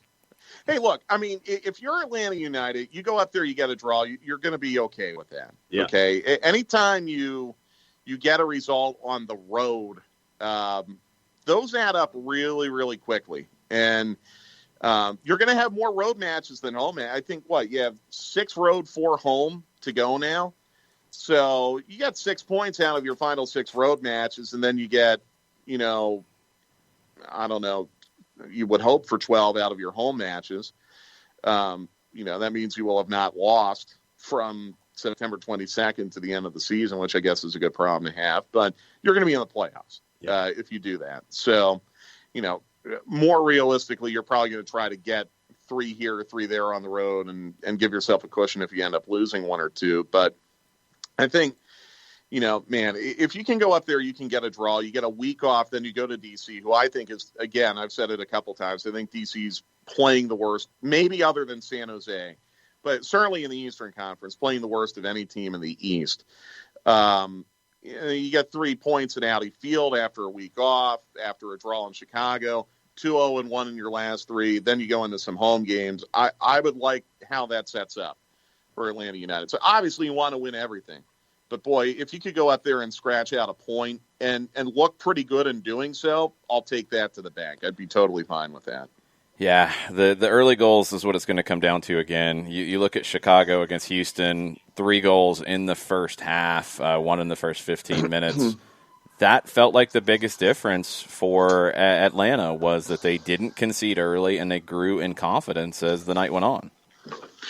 And I thought they played their best first half of the season. Yeah, I'd agree with that. And again, I think it was more because they were limiting chances than creating opportunities. I mean, Dallas had only 1 shot on goal whole night, and it was late. And it was pretty straightforwardly saved by Brad. So that was about as pristine a defending effort as you could possibly ask for from Atlanta United. And again, on a night where Miles went out at halftime. And by the way, going back to the Miles situation, your center back situation, don't rule out the possibility of Lawrence Weick either. I'm assuming that it's going to be Walks and Meza. I thought Lawrence Weick, for having not played since March, and it was a limited amount of time, but I thought Weick did a heck of a good job on Wednesday night. And I'd like to see more of him. So I don't know if it's necessarily in a starting role or maybe coming on at halftime playing 45 minutes. But you want my wild card on Weick? Go ahead. Right back and Escobar at center back. Could do that too. I think Weick is a little bit better where he can be a little more aggressive. Center back, I'd worry a little bit more about him. Yeah, and Walks has played a ton of minutes too. Not Walks, excuse me. Escobar has played a ton of minutes. Well, no, bring him into center back. No, that's what I mean. As far as just kind of keeping the long runs a little less. Good point. In quantity. Moving Escobar to center back might be a wise play. And, overlooked in everything Wednesday night that I think no one really noticed is George Campbell got back into the team sheet on Wednesday night. So I think Glassy, with obviously a big familiarity with Weick and Campbell. Right. I think Glassy's looking for chances now to get these 2 in. It would be unfortunate if a Miles injury would be the mechanism to do that. But I think Atlanta United at center back right now, and even Jeff Lorenowitz potentially playing center back, you got plenty of options to work your way through whatever's going on with Miles. And it could be that Miles is perfectly fine and he'll play on Sunday. But once again, we've talked about Glassy and his time with Atlanta United too, with John Gallagher, with Lawrence Weick, with George Campbell. The familiarity is there, so he's got that knowledge base to work with to add to what he's seeing in practice on a weekly basis. No question about it. And again, he's seeing things in training that we aren't seeing because we aren't there. So I trust Glassy implicitly with that. I think the feeling is much, much better on Friday than it was on Monday. No question about that. But I don't want to have a repeat of this past Monday, this coming Monday. And I think you can have a repeat of that very quickly if you go up to Soldier Field and you repeat a lot of the things that we saw in the Miami match a week ago Saturday. You just can't have that happen again. All right, what are our broadcast plans on a Sunday for everybody to know? We will be on at 7 o'clock Sunday evening on 92.9 The Game and radio.com with the Five Stripes Countdown, and kickoff will be at 7:30. And I'll try to find out where we're going to do the game, Jason. I think we're at the stadium, but probably should get that confirmed before we show up there. Welcome to pandemic broadcasting, guys. Well, there's an obvious reason. I mean, the Falcons have a game exactly in that stadium earlier on Sunday, so it's creating a little bit of a logistical issue. That makes it a little complicated. We will be carrying the game from somewhere. You will be broadcasting from some location to broadcast the game. Yes. From parts unknown. Yes, an undisclosed location. That's where we'll be broadcasting from. Man. That's where we're at in 2020, but we'll have the call for you on Sunday. Looking forward to it. Should be a very interesting match Sunday night. Yeah, I think so. Looking forward to it. See you guys. Have a good weekend. Thanks, Mike. Make sure you're following him, Mike Conti929 on Twitter for all the latest. Let's see if we can get Doug on the line and go 2 for 2 here with the connections. The virtual producer's been doing a very good job as of late. Who is our virtual producer today? It's Stefan. Stefan is in charge today. Let's see how Stefan does this. If you're looking for the best restaurant, then you go to a place called What? Saturday Night Live reference. Okay. Stefan. Yeah, okay, got it. I was like, wow, okay, that's random. Hello, Doug. How are you? I'm good. How are you? Doing good. It's nice to be talking after a win. It's always much more fun that way. What do you think about the chances of winning 2 in a row against Chicago on Sunday? I'm sorry, ask that again. What do you think of the chances for Atlanta winning 2 in a row against Chicago on Sunday? Oh, I misunderstood the question for a second. I was like, what, they're playing twice? I'll take it if we can. Going on the road is tough. Chicago's playing well. I really like the moves that it made in the offseason. I think it's got a really good midfield. But if Atlanta United can play with the aggressiveness and the focus that it showed against Dallas on Wednesday, I think it'll give itself a pretty good chance. When you look back, obviously you go back to not giving up a goal early, and pretty much with the lineup that you had at the end to kind of hang on to this 1-0 win. I asked Mike the same question. Now that you've had another 36 hours to kind of digest what we saw, has anything else popped into your mind about after your initial look, the Southern Fried Soccer podcast, catching up with Jason, and that time now in between getting ready for Chicago? Has anything else popped into your mind about what you saw? No, I mean, I think Atlanta United played well. I did think it got lucky at one particular moment. The Chicago or Dallas's best chance by one of their DPs, he put the shot right at Brad Guzan. Atlanta United's defense kind of got it slid over too far to one side of the field, and this guy was left kind of unmarked at the back post. I think it was Mascara, maybe. So I'm sure that's something they're going to go over on film and try to correct. That was really the only, I think, obvious error made by the team, and that's great compared to previous games. So if they can build off of that, I think that's going to be kind of the key for them to trying to get at least 1 point and possibly 3 on Sunday. What are you expecting in terms of lineup? And I know there's a lot of questions that hopefully we'll get at least a few answers to today. Stephen Glass speaking to the media later. But, Miles Robinson had to leave at the halftime mark. Mateo Sosetu left there. We saw Lawrence Weick late. Do you think you see any dramatic changes on Sunday? Based upon how Glass has kind of handled the players previously, I may be surprised if Robinson starts. I put out my predicted lineup earlier this morning, and I didn't have Robinson in it, but I did have Zetu in it. And that's only because I think Escobar played well as a center back with Meza. So I think you could see that pairing again. And I had Huzetu in because Robinson did look like he was laboring a little bit. I didn't really see Huzetu with any kind of problem. So maybe his is more of a soft tissue or a muscular kind of a thing that was just precautionary. But I think you'll see him in the lineup. I think you might, if this lineup holds true, then I guess Brooks Lennon would move to fullback if Escobar moves inside. They also have Walks there, but I think Escobar might be the choice. Then I think Manuel Castro might be in line for a start. He hasn't played a whole lot. His first minutes against, I think he's got minutes in the past 2 games, but not a lot. I think he might be in line for a start. What did you think about the continuing relationship of Gallagher and Mulroney? I know folks are looking for a nickname for these two now, and you know that's drawing folks' eyes when you're trying to find a nickname for a pairing. But what did you think of Gallagher and Mulroney? I thought they played well. I thought they worked well together. That they each bring something that I don't think that Atlanta United had, even with Barco on the field, and that's someone who's going to run at somebody in the final third. And this is not a knock against Barco, but I guess this is the comparison, can get away from the defender so that he's not fouled.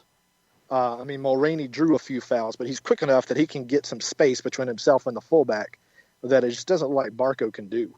Barco is, good at picking the ball up near midfield or in the final third and going in a straight line, but he just can't seem to get around a defender in a foot race kind of a thing. And Mulroney and Gallagher both seem able to do that. Gallagher, when he's out wide, just kind of needs to work on his final pass a little bit, but Mulroney has put in some great crosses in the past few games, and I think he's likely going to get another start on Sunday. I would start him. He's looked dangerous, and he's creating chances. Yeah, it's always the question is, he's looked good, and I'm with you on that. I'd like to see him play again too. And when you start to look at the calendar and you look at the minutes, where is he coming into this? Does he have 60? Does he have 45? Does he have 90 in him? Luckily, you get midweek off next week, so that's going to help them a lot in that you can kind of empty the tank a little bit on Sunday. Yep, you're exactly right. And again, the 5 subs you can take advantage of, which is also huge. I thought Glass used the subs. We were all a little bit quizzical at halftime when he made those 2 subs. When Robinson and Rosetto came off, and I think it was Rometty and Adam Jean, I think it was, came on. And we're like, what? But then it worked out well, and then the remaining subs, were all mostly defensive. Castillo, Lawrence White, and they all did solid jobs for the team. As Glassy has kind of grown into the role, Doug, what have you thought about how he has taken the reins down there on the touchline for Atlanta United?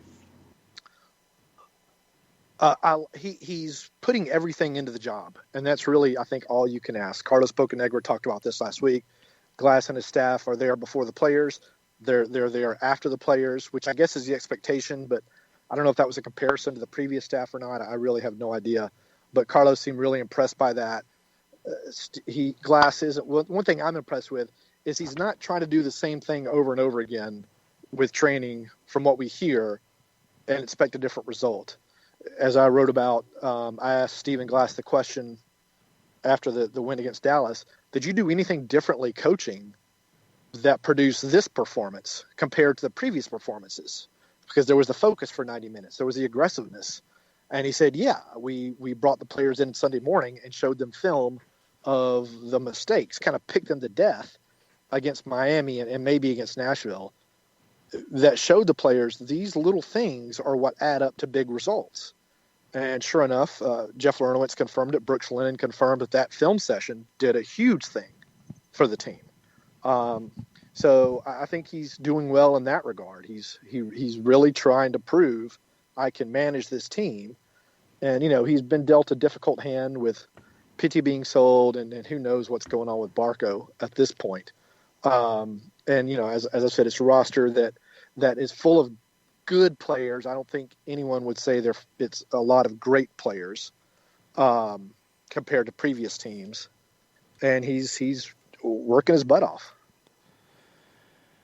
Yeah, I mean, it's a tough spot whenever you come in midseason and you're not able to really do a lot on the training pitch to change it. I mean, you are relying on video, you're relying on conversation, you're trying to find combinations that work, and you're obviously trying to change things because you wouldn't have had the change in manager if things were going great. So it's a really difficult situation, and you add the Pitti transfer on it. You add the injuries that have cropped up. I mean, losing Kubo Torres changes everything you were working towards. Jurgen Damm losing Jurgen Damm. Yeah, because you were building both of those guys up. For him and yeah. And it's been a challenge. That's why I thought the performance and the attitude, I think, on the field from the team was really impressive in light of all that on Wednesday. That was one thing that Lorenowitz, he briefly mentioned it. We didn't get a chance to circle back with him on this. But in that meeting on Sunday, he and Brooks Lennon talked about it was kind of a clear the air also meeting in addition to studying film. And a phrase that Lorenowitz threw out there, and I'm going to have to paraphrase this, was that basically it was the players were demanding buy-in from teammates. Mm-hmm. So I don't know who was demanding that. I assume it was Lorenowitz and Guzan and I guess maybe some of the other veterans who are left. And that's important because I think at times, and Glass has hinted at this, and some of the players have hinted at this, that there's been a disconnect on the field between some players and other players in terms of following the tactics. And so I think that was an important thing for the team to do on Sunday. They just have to do it consistently. When it comes to Chicago, Doug, in your studies getting ready for this particular match, what are some of the things that you would highlight for fans who haven't had the chance to have study hall yet against Chicago Fire? What have you discovered in your study hall? They're very good going forward, and they can score a bunch of goals very quickly. So Atlanta United, again, has got to be locked on all the time, particularly at home. Chicago is good. I think they're much better than their record indicates. They are susceptible at the back, particularly to counters, I guess because they like to get forward a little bit. That's why I think Gallagher and Mulroney might start again because they are so fast. They are threats on the counter. Chicago, again, has a great midfield. I like kind of how the team is starting to be put together. I hate that their first season at Soldier Field ended up with COVID. And no one able to be there. Personally, I love going to Chicago and was really looking forward to this trip, even though I know the weather was likely going to stink. I was too. But that's neither here nor there. That's first world problems right there. So Atlanta United just got to be locked on because, again, Chicago could score and score quickly. All right, before we get into predictions, your Liverpool guys have 2 matches with Arsenal coming up next week. I know. Which is going to be interesting. 6 points. Oh, wow. Once a cup game, so you don't need the points. 6 points. A tournament win and 6 points. Yeah. Wow. Just not even giving Arteta any credit here. No, I think he's done a great job with Arsenal. I just think Liverpool is better. 7-2 over Lincoln City, and now you get Arsenal twice in a week. That was a ridiculous game. It's yesterday. Lincoln City. I tried to watch a little bit of it, and it was like pinball soccer, youth soccer, and after a while I just had to turn it off. Arsenal's got 2 wins on the season, Doug. No, they're playing well. Again, I think Arteta's doing a great job. I think it's just they're still lacking that enforcer in the middle. And I think I've talked about this on y'all's show before. When Yaya Toure chose Manchester City over Arsenal, back when Yaya Toure was, an enforcer in the middle, in addition to being an offensive weapon, I think that really just kind of changed Arsenal's fortunes for the worse for quite a few years. And they were never able to find that guy. They found some little bitty guys, but nobody who's really just going to be able to knock people around, so to speak, and hold on to the ball. And I think they're still looking for that. If they can ever find that, Lord knows they've got the weapons going forward. And they've got great fullbacks, I think. They've just got to kind of strengthen the middle. I had to double check, but Arteta beat Liverpool 2-1 in July, and then in the Community Shield. Can he go 4-0 against Jurgen Klopp? The Community Shield, which is like the equivalent of the Canadian Championship in my eyes, in terms of value. Okay. Wow. All right. We might clip this just in case. We'll see what happens. That's fine. Liverpool minus 204 on Monday Night Football, going up against Arsenal as a plus 539. Wow. That'll be a fun match. I'm really looking forward to it because I like Arteta a lot, and I like where they're going. I don't know if they're there yet. I'm with you. I don't think we're going to see the best of Arsenal just yet. But I think it'll be a good match. I think it'll be a really good match. Yeah. It'll be a fun one to watch. Will Sunday be a fun one to watch? That's the question. Atlanta and Chicago, Sunday night. John, what are you thinking on this match? I think it's going to be another Fallapalooza, so I think that in the start-stoppiness of the whole thing, I think it's going to be a 1-1 draw. I think Aliseda gets one for Chicago, and I think that Gallagher gets another one in a moment of transition for Atlanta United. On 1-1, okay. I don't know about the Fallapalooza thing. I mean, Chicago does foul a decent bit, but I'm not sure on how this one's going to play out. Doug, what are you thinking? I was wrong on the last game. I want to admit to that on the record. I thought they would lose, and they did not lose. I think this one will also be a draw. I think it'll be a 1-1 draw, just like John. In terms of the fouls, I think, again, it goes back to the players on the field right now are fast enough to get away from the guys once they can get a little bit of space, and so they can't be fouled unless it's a deliberate, like from behind yellow card type of a foul. And that's huge. And they move the ball faster, too, did Atlanta United, which also helps in terms of not getting fouled. So 1-1 draw. I'm really intrigued by this with one. a goal. Okay. Oh, there you go. I like that call. I'm really intrigued by this one because you've got two teams that are a work in progress. You've got two teams that, honestly, the numbers this season are really similar between the two of them. Chicago takes more shots, but they take more bad shots. I mean, shots on target, it's not a huge difference between Chicago and Atlanta. They're coming in about the same kind of form. Chicago had a bigger win against Houston in the midweek. They got those early goals. That's my fear, is that they get an early goal. I still don't think Atlanta's a team that can handle conceding early. Nobody can really handle conceding first right now, but conceding early is a death knell. I just don't see Atlanta being able to handle that. I'm thinking that both teams are going to come in with even more energy, though, and try to make this 2 in a row. So I'm expecting a fun match. I'm expecting a pretty open match. I think there's going to be some goals in it. I'm going to go 2-2 on it. I think it is a back and forth where Atlanta gets up, Chicago comes back, Chicago takes the lead, Atlanta finds an equalizer is the way that I'm seeing it. So 2-2, goal scorers, I will go... You guys got Gallagher and Mulroney, so I got to go somewhere different. I'm going to. Okay. Yes, I do. I have to. I am going to go with an Emerson Hindman goal and a Fernando Meza goal off a set piece. Ooh, there you go. Yeah, going way out. If either one of those come good, I'm sure the juice boxes will be plentiful after that one. Yes. All right, so you've got your predicted lineup up on AJC.com. What else you have the rest of the day and leading into Sunday's match? Well, obviously, we'll ask Stephen Glass about Barco and Jurgen Damm, see if they're going to be available on Sunday. So I'll have a little short on that. Then I hope to have a longer story about whatever Glass happens to say. I think I'm going to circle back on some stuff we were asking the players and Glass about after the game about can they keep this pressure up game after game, and write about that either for Saturday or for Sunday. All right, excellent. And Doug, we'll talk Southern Fried Soccer after the match. I just don't know where we're going to be calling the match from yet, but we'll figure that out, and we'll talk after it if you're good for that on Sunday night. Sounds great. All right, thanks, Doug, for joining us. We appreciate it. Thanks, Doug. All right, we'll see y'all. Bye-bye. Bye. Make sure you're following him, Doug Robertson, AJC on Twitter, Atlanta United News Now on Facebook. What else we got on the Twitters right now, John? We have a couple of things. El Mataflo is in. He asks, with White's skill set and positional history, do you think he could be molded into the balanced six the squad needs? Someone who's disciplined to stay back, good with the ball, defensively inclined, might be the best way to earn minutes and give Jeff a break. I don't hate that idea at all. The disciplined part is going to be the challenge because his natural inclination is a lot like Remedi's to go find it, to go find the game. And you need a six who's going to sit a little bit more, I think. Wyke does have a brilliant right foot, and he is very good with the range of passing, which is what you need out of the six. It's not just connecting little short passes all day. It's being able to hit that long diagonal, being able to hit that ball over the top. Wyke's got that. His right foot is outstanding. He could be. It's been hard for him, and that's the challenge of a guy in his spot where, I mean, Wyke came out of nowhere. Wyke was not drafted.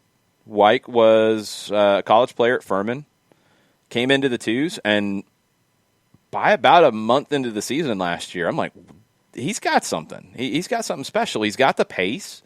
He's got that right foot. He's got the aggressiveness. He's got the attitude. Doesn't stop working. Will get stuck into a tackle. Loves to get stuck into a tackle. I mean, he's got something about him. And to go from a not talked about college player, I mean, not even like not drafted, not talked about, to take a signing with a second team for an MLS team and parlay that into MLS minutes in a year is incredibly impressive. There's not a lot of a track record of that happening. But a player in that situation, you're getting on the field however you can get on the field. Mm-hmm. And he did that for the Twos last year as well. He played right back, which I could see in this match if you want to go that direction. He can play center back. He can play as a 6. He can play on the left side. We saw him stepping up a little bit higher as an 8, but he was very defensively minded in this last match. He hasn't had time to really zone in on one position. I do like the shout of him being a 6 long term, but I think it would take more work. Right now, you might have to turn to it because you might have to turn to it. But to be at his best and to be a real contender for minutes in that would be something that in a normal year you would send him to the Twos to play a number of games in that position and say, we want you to do this, we want you to do this, we want you to do this. We're going to study these games. We're going to talk about it after the match. This is your assignment for the next month. Or you'd loan him somewhere that needed a 6 and would play him as a 6 in that role to get that opportunity. You can't do that right now. He might get the opportunity on the fly, but his minutes on Wednesday are going to see him get more minutes the rest of the way, in my opinion. And I do like the idea of a 6. I really do. I just don't know if he's going to be able to dial down the aggressiveness and be positionally responsible, which is what you need that position to be. Tafka says he's a little surprised by Aronson going to Salzburg. Does he fit the press? Seems odd for his style he's succeeded in thus far. Yeah, I think he can. I mean, Jesse Marsch isn't going to bring him in that. And Salzburg and Leipzig are showing you that the press, as we see in New York, is not enough. You got to be able to play. And Salzburg's in a different situation than New York. Salzburg is the top team in Austria. It's the same thing that Jurgen Klopp went through at Liverpool. When you are the underdog, you get to press all day because the other team's going to play against you. When you're the favorite, the other team's going to sit back and defend deep, and you can't press. There's nothing to press. So you've got to be able to adjust. Aronson's a player who can press enough to fit into a Red Bull system, but also can play and be strong on the ball. Leipzig has had to make that adjustment. They're not just strictly a pressing team. New York Red Bulls has never made that adjustment. And that's the difference. And that's why I was pushing back really hard on Wednesday about the idea of, this is just the Red Bulls. And it's dismissive to the Red Bulls, too, in terms of, there's no tactics. It's just running around and it's just chasing things. No. There's a lot to a team that presses effectively that is not just running around an effort. It's not just want to. But what Atlanta was doing was not what the Red Bulls do, the New York Red Bulls. The New York Red Bulls want no possession. They're not focused on building up play. They're focused on using the press to create opportunities. Atlanta wanted the ball to create opportunities. What they did is when they lost it, they immediately counter-pressed to win it back. That was the difference. That's far more along the lines of a Salzburg or Leipzig. But can Aronson fit at Salzburg? Absolutely, because they're not just a New York Red Bulls press. It's different. There's more expectations of being able to play, and I think Aronson can fit in there. And he does work hard. So he can give you the pressing elements when you need it, but he can also give you the killer pass when it's needed as well, and you're going to have that if you're Red Bull Salzburg. Next one's a visual from El Mato Flow. He says, Ecuador just dropped their new kit yesterday, and I'm wondering what you think. I like it. I saw that, and I was waiting to see what Mato Flow would have to say on this. I like it. I am becoming a fan of football in Ecuador. I watch the league a decent bit. I'm a fan. I'm a fan of the kit. It's, the crest. I think the crest is new, and correct me if I'm wrong on that. Modify. I think we've talked about that. I like it. I like the yellow with the navy blue, a little bit of red trim. I dig it. I think they nailed it. Marathon nailed it with the kit. He says, personally, I think it's blah. It feels like the FEF is still trying to find a visual identity that isn't Colombia or Brazil, which is so difficult due to the market. Yeah, fair enough. I mean, I like it because it does differentiate.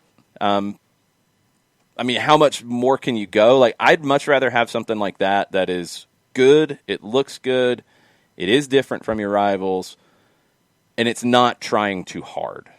I think sometimes you can really miss by trying too hard. If you miss in this, which I don't think it's a miss, but if you feel like it's lacking a little bit, it's not an embarrassment.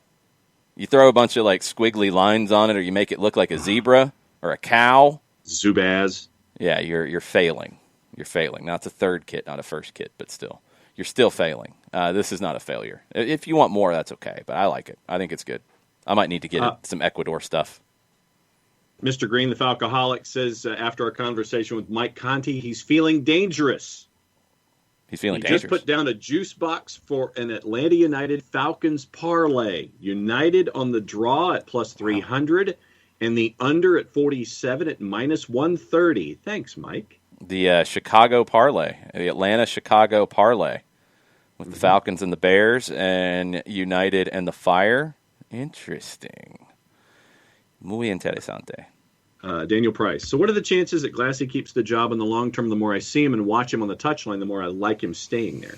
I like it too, but I think they're low. I mean, you're going to be looking, again, and I think this comes up a lot. Like, the idea is that Atlanta's going to look for something really different in this hire. So far, the two hires they made have been established managers with big profiles. I mean, Frank de Boer, big name. Everybody knows who Frank de Boer is. Tata Martino. Everybody knew who Tata Martino was. Big name.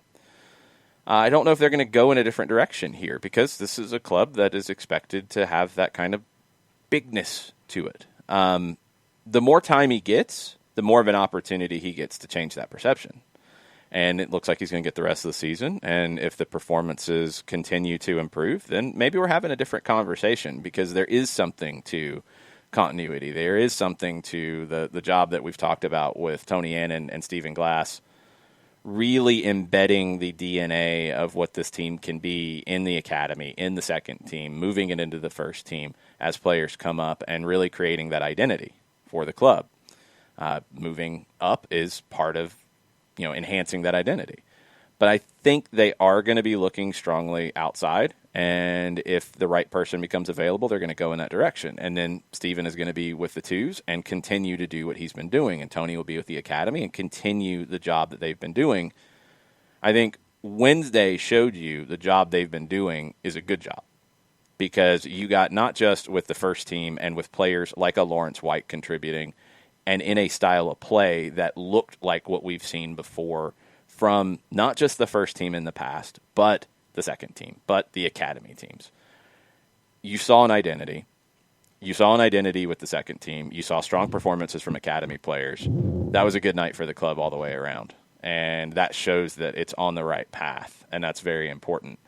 That doesn't mean that if Steven doesn't get the opportunity now, that it's a failure in any way. I don't think it is in any way. I think you're looking for a name if the right name is available. If it's not, then maybe we're having a different conversation once we get to that point. But there's still a lot of time to make your case, and we'll see what happens. Last note on Twitter comes from Nathan Pugh, and in steps Tiago. Boom. Okay, that's random.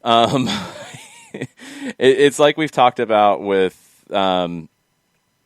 just teams evolving, and Liverpool's a team that's evolved. I mean, Thiago would not be the hashtag replacement for anybody in Liverpool's team. He's completely different, and they needed something different because the more they continue to win, the more teams are going to sit back and drop off of them and not play them like Leeds did, when maybe they should try to play them more like Leeds did because that threatened them, but just saying. The same thing happened to Barcelona. They get big, they get strong, they get powerful, they win a bunch of games. Everybody says, oh, no, we're going to park the bus. Let's go find another bus. Let's go find a dumpster, and let's put it in front of the goal. And you lose. Maybe it's 1-0, maybe it's 2-0. You lose. You're not going to win a whole lot of games that way.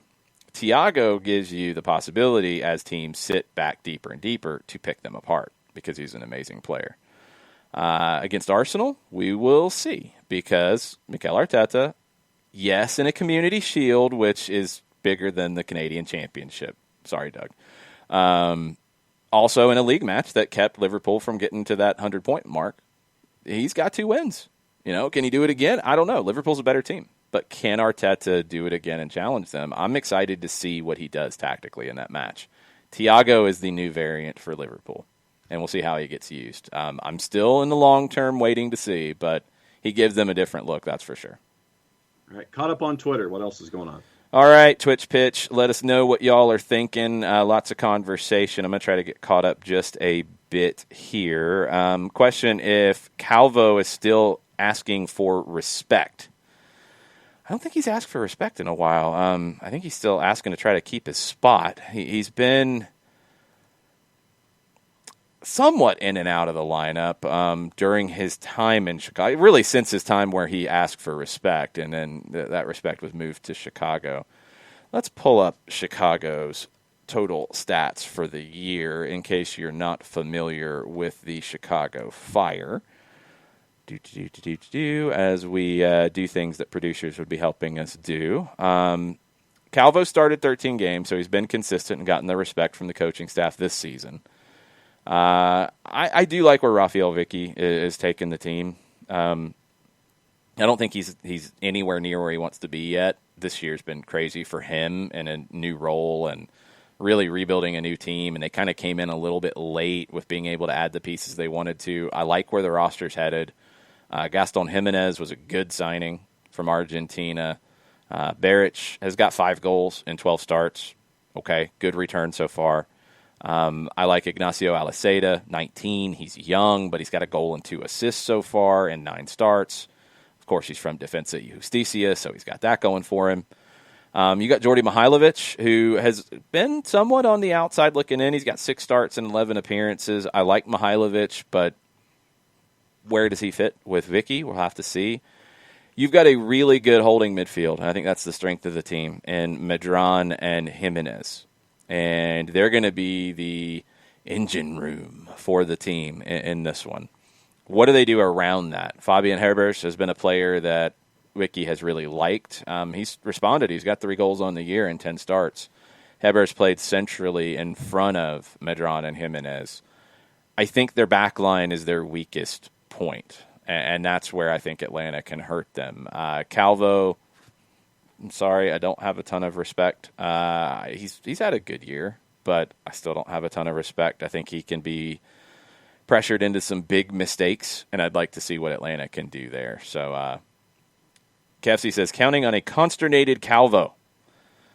A lot of alliteration from anxious anchors placed in powerful posts. Sure. I still don't know where that came from. Counting on a consternated Calvo. No, I know that part. The whole rest of it. Sometimes. Broadcast news. There we go. Thank you. Albert Brooks. Thank you. When was that movie? When did that come out? 1894. That's what I thought. Yeah, that would make sense.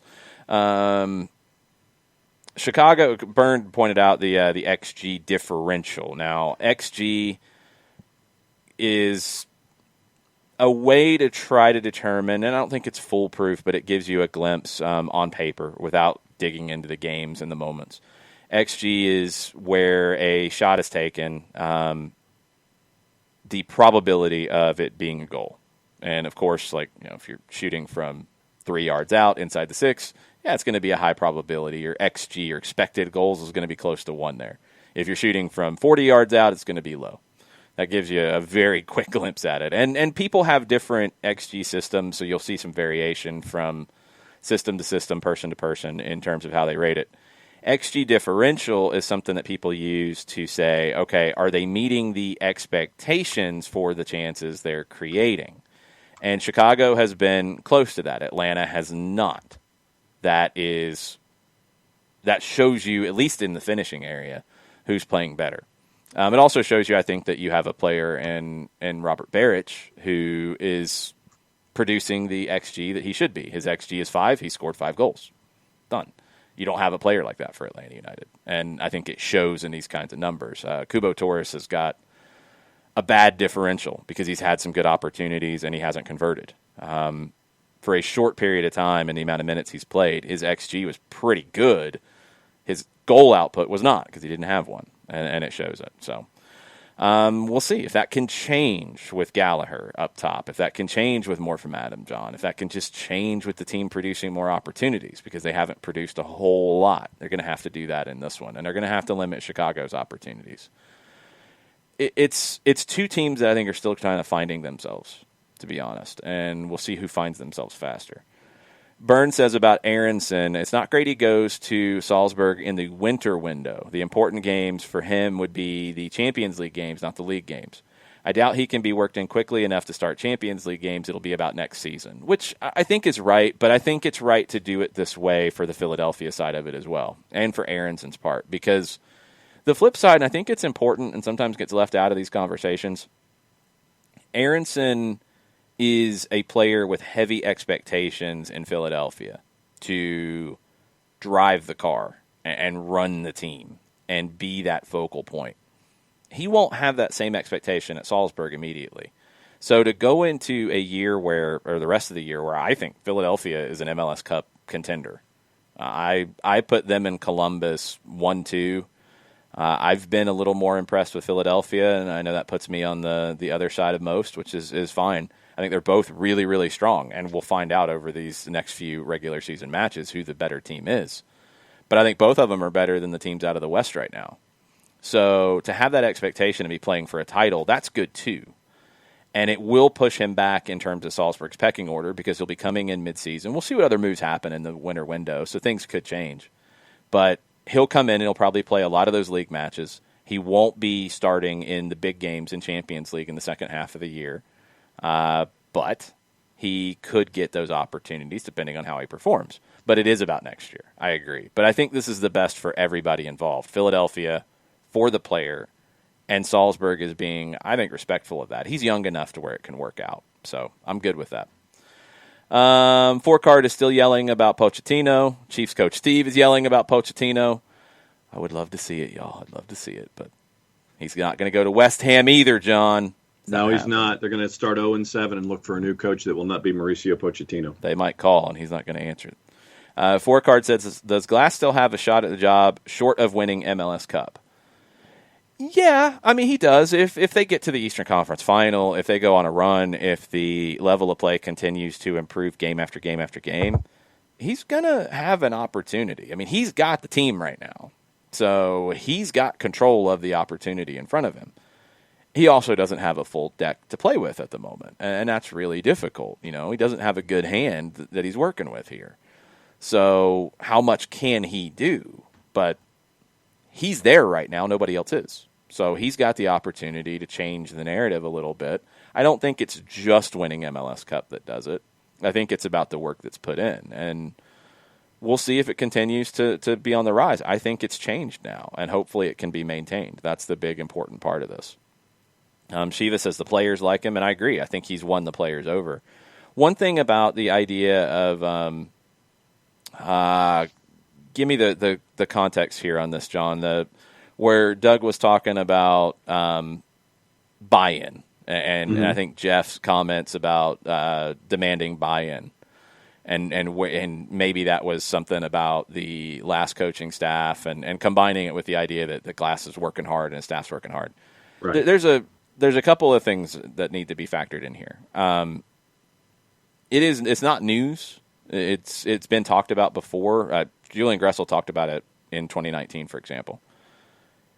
Tata Martino and his staff, they weren't there all day, every day. Julian Gressel mentioned that he saw Frank more than he saw Tata around. That was there. That's not news. And maybe that narrative has been changed. I don't know, but that happened. That happened fairly early last season.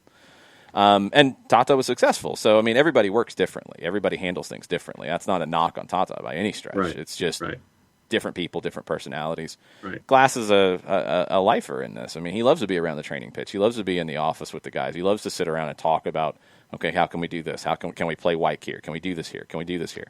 That's what he lives and breathes. He's younger than Tata as well. Tata's been there and done that and seen it all. So it's a different personality, different situation. But the buy-in conversation. Frank de Boer never got the buy-in from the team. I think that's comfortable to say here, based off comments that were made. Is that all on Frank? No, I don't think it is. I think it's been painted that way. But no, if you had buy-in issues last year, and I think it's pretty obvious that you did from comments that players made, right, from things that came out after the fact. Okay, you didn't have buy-in last year. You had a coaching change. You had the interim manager come in Stephen Glass, and you had to address buy-in again.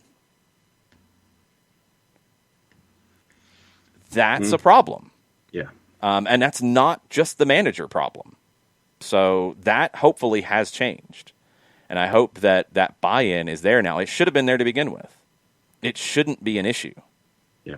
It was. For whatever reason it was. And maybe it lingered. Maybe it lingered. But it should not be an issue. There should not have to be multiple conversations about buy-in. That's got to not be the case with a new manager. You also need a new manager who creates the buy-in as well. You need that. Nobody is at complete fault here in terms of 2019, 2020, Frank DeBoer, now Stephen Glass, the players, the managers. I don't think it's all on one and not on anybody else. I think it's spread. Yeah. But it shouldn't be the case at this point. There shouldn't have to be repeated conversations about it. And from day one with a new manager, there should be buy-in. Yeah. I don't care what you think the track record is. I don't care what the communication level is at the beginning. The buy-in has to be there from day one or you're fighting uphill. Mm-hmm. That cannot be the case again, in my opinion. Yep. Burned. Weird that both NYC and Red Bulls both downgraded so much with their coaches over the last few years. NYC's a little different. I don't think Dome was a downgrade from Vieira. I really don't. I think they were better under Toronto than they were under Vieira. Now comparing Toronto and Vieira at this point, because Vieira's got more experience, maybe we're talking differently. But I liked Dome Toronto. I liked what he did for that team. I think he got frustrated because he couldn't get what he wanted in terms of the roster, and he walked. Red Bulls have downgraded. Marsh was underrated by Montreal back in 2012. I mean, Montreal should have kept him and built around him. They didn't. And you see where Montreal has been since. Yeah. He went to Red Bulls. He bought into the system. He loved the system. He put his own spin on it at times. Obviously impressed the big brass, and he's moved up the ladder for Red Bulls. Chris Armas, I think, had a couple of things that worked against him. Less experience coming in than Marsh when he got the job. The talent drain at Red Bulls has been a huge problem. I mean, he's lost game-changing players, and he's had to rely on players who might not be playing for other teams. And I don't think the development on his end has been where it needed to be. I do like Chris Armas as a potential manager down the road, though. I hope he gets more experience, and I hope maybe his fit might be better outside of a Red Bull organization, because you got to manage a certain way to work there. I'm curious to see where Red Bulls goes next. NYC, I think the jury's still out on Ronnie Dyla, but they brought everybody back talent-wise, and it's not nearly as good as it was. Now, they have had injuries. Maxi Morales being out has hurt them a lot. Matritza's been on and out, or on and off. Eber's been on and off. NYC has not been what they should be this year, and you do have to look at, okay, what's different? The manager. It's been a weird year, too, so I wouldn't change anything if I was NYC just yet. But the heat will be on Dyla quickly if it doesn't change next year. Red Bulls, I have no idea where they're going. I don't think it's all on Chris Armas. I don't. I think it's a little unfair. Lots of talk about the fashion sweater off between Glassy and Vicky on Sunday. It will probably be sweater weather in Chicago, I would assume, in late September. Yeah, efforting our Weather Channel forecast there, so we'll see. Chiefs coach Steve says the first one to wear a Cosby Show sweater wins. Oh, I don't think either one are those kinds of sweater guys. No, they're very basic color tones and more matter of fact in their dress than the Lou Carnesecca, Cliff Huxtable kind of thing. Yeah, those things were ridiculous. Mezzano, recently these multi-city, multi-league matchups have been happening more often. United played Inter Miami the same night as the Braves played the Marlins. Falcons played the Cowboys last week. Same week United played Dallas. Now we play Chicago the same weekend for both teams. That's, you should have these parlays. I do like the parlay that our friend is going for here. I don't know if I would feel good about having the Falcons as part of it right now, but that's a different. But it was the conversation total. It wasn't, show. Yeah, that's true. That's true. So that's a pretty smart move on that one, I guess. Still, I'm afraid. Forecast in Chicago on Sunday: a high of 75, 20% chance of rain, and a low of 56. Well, it'll be a little bit later, but it's going to be like 6:30 local time. And you're on the river, and you're on the lakefront. So maybe it's a little bit cooler. I mean, Glassy went sweater in Florida, so he'll go sweater in Chicago, I think. Yeah, I think it'll be 2 sweaters on the touchline. Can I get a juice box on that? Can I get a juice box on both managers wearing sweaters? Does that happen? See, there you go. It sounds like a novel or a soap opera. 2 sweaters on the touchline. Burned is not a fan of Jordy Mihailovic. We will agree to disagree. I think Mihailovic can turn into a good player in a first division level. I do. Yeah. Vicky doesn't look at him the same way. Not the same way as the last coaching staff did. But he needs to play at 21. This is the time for him. He's got a goal and 2 assists and 6 starts, 11 appearances. Not a bad return. If he's not going to play in Chicago, they need to move him on while he's got value. I think he can be a first division player. Does he go past MLS? Maybe not. But he can be a top player in this league, a regular starter, a regular contributor, in my opinion. We'll have to see. Shiva says, what do you make of the Brian Rodriguez rumors? Will he leave this season? What effect can that have for LAFC? If you're going to make a profit on Brian Rodriguez right now, you should sell. Mm-hmm. And it's not a knock on Rodriguez. I think he's a very talented player, but it hasn't happened for him at LAFC right now. And at his age, the longer you hold him and he doesn't perform, those numbers are going to go down. If you can make a profit, do it. Now, the other thing that we just don't know is, and this always comes up with every transfer question, does the player want the move? If the player is pushing for the move, if the agent is pushing for the move, and you're kind of, maybe, you should probably go ahead and do it if the money's right. And those are the things that go into it for me. Torino for Rodriguez, I would think he'd be pushing for it. If it's a profit, I think you go ahead and take it. I do. Let's see. Atlanta Phoenix freaking out. Atlanta's playing D.C. at the same time Auburn plays Georgia this year. Gah!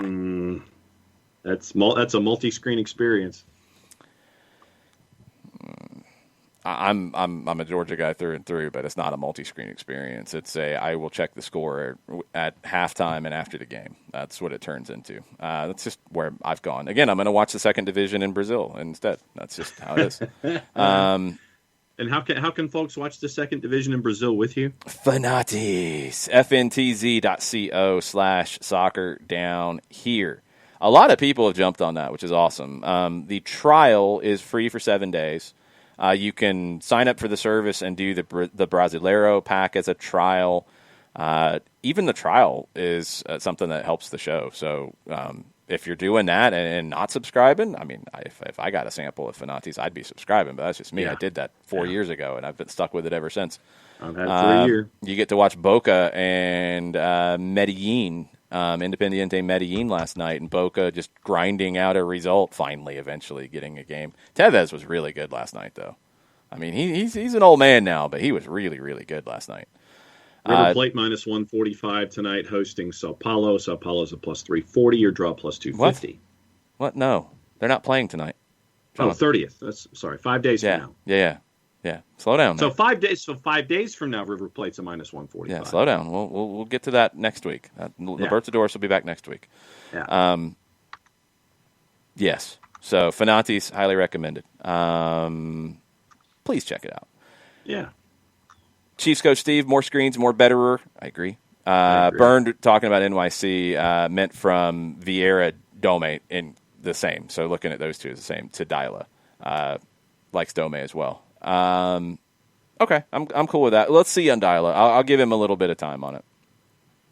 Just keep your clothes on, sir. That's all we ask. Yeah. Kevsey wants to keep the Cosby sweater for New York City.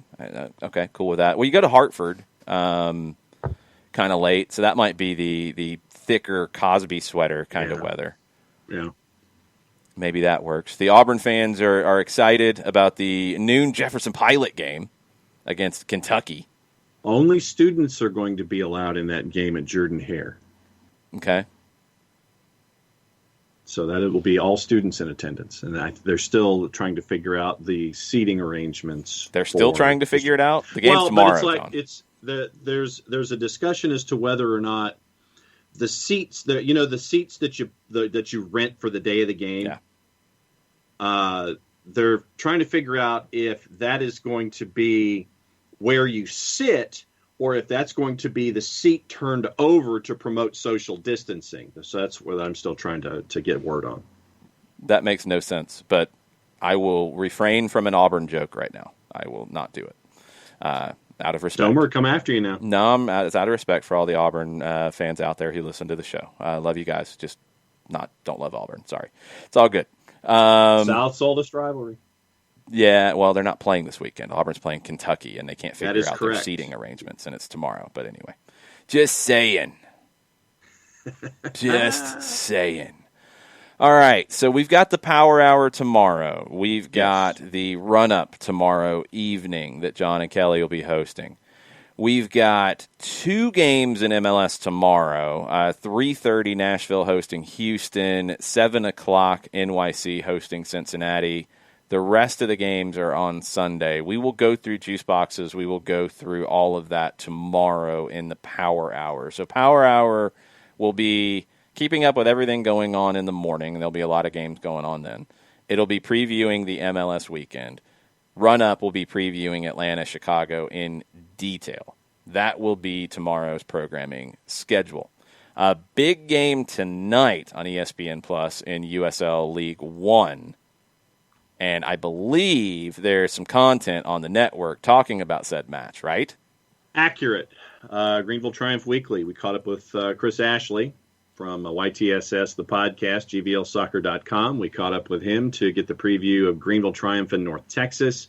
Also, Marion Cole caught up with Brandon Fricke, who was a part of the USL League One Team of the Week, along with Noah Pilato. Pilato scored the absolute rocket that gave Greenville full points last weekend against Chattanooga at CHI Memorial.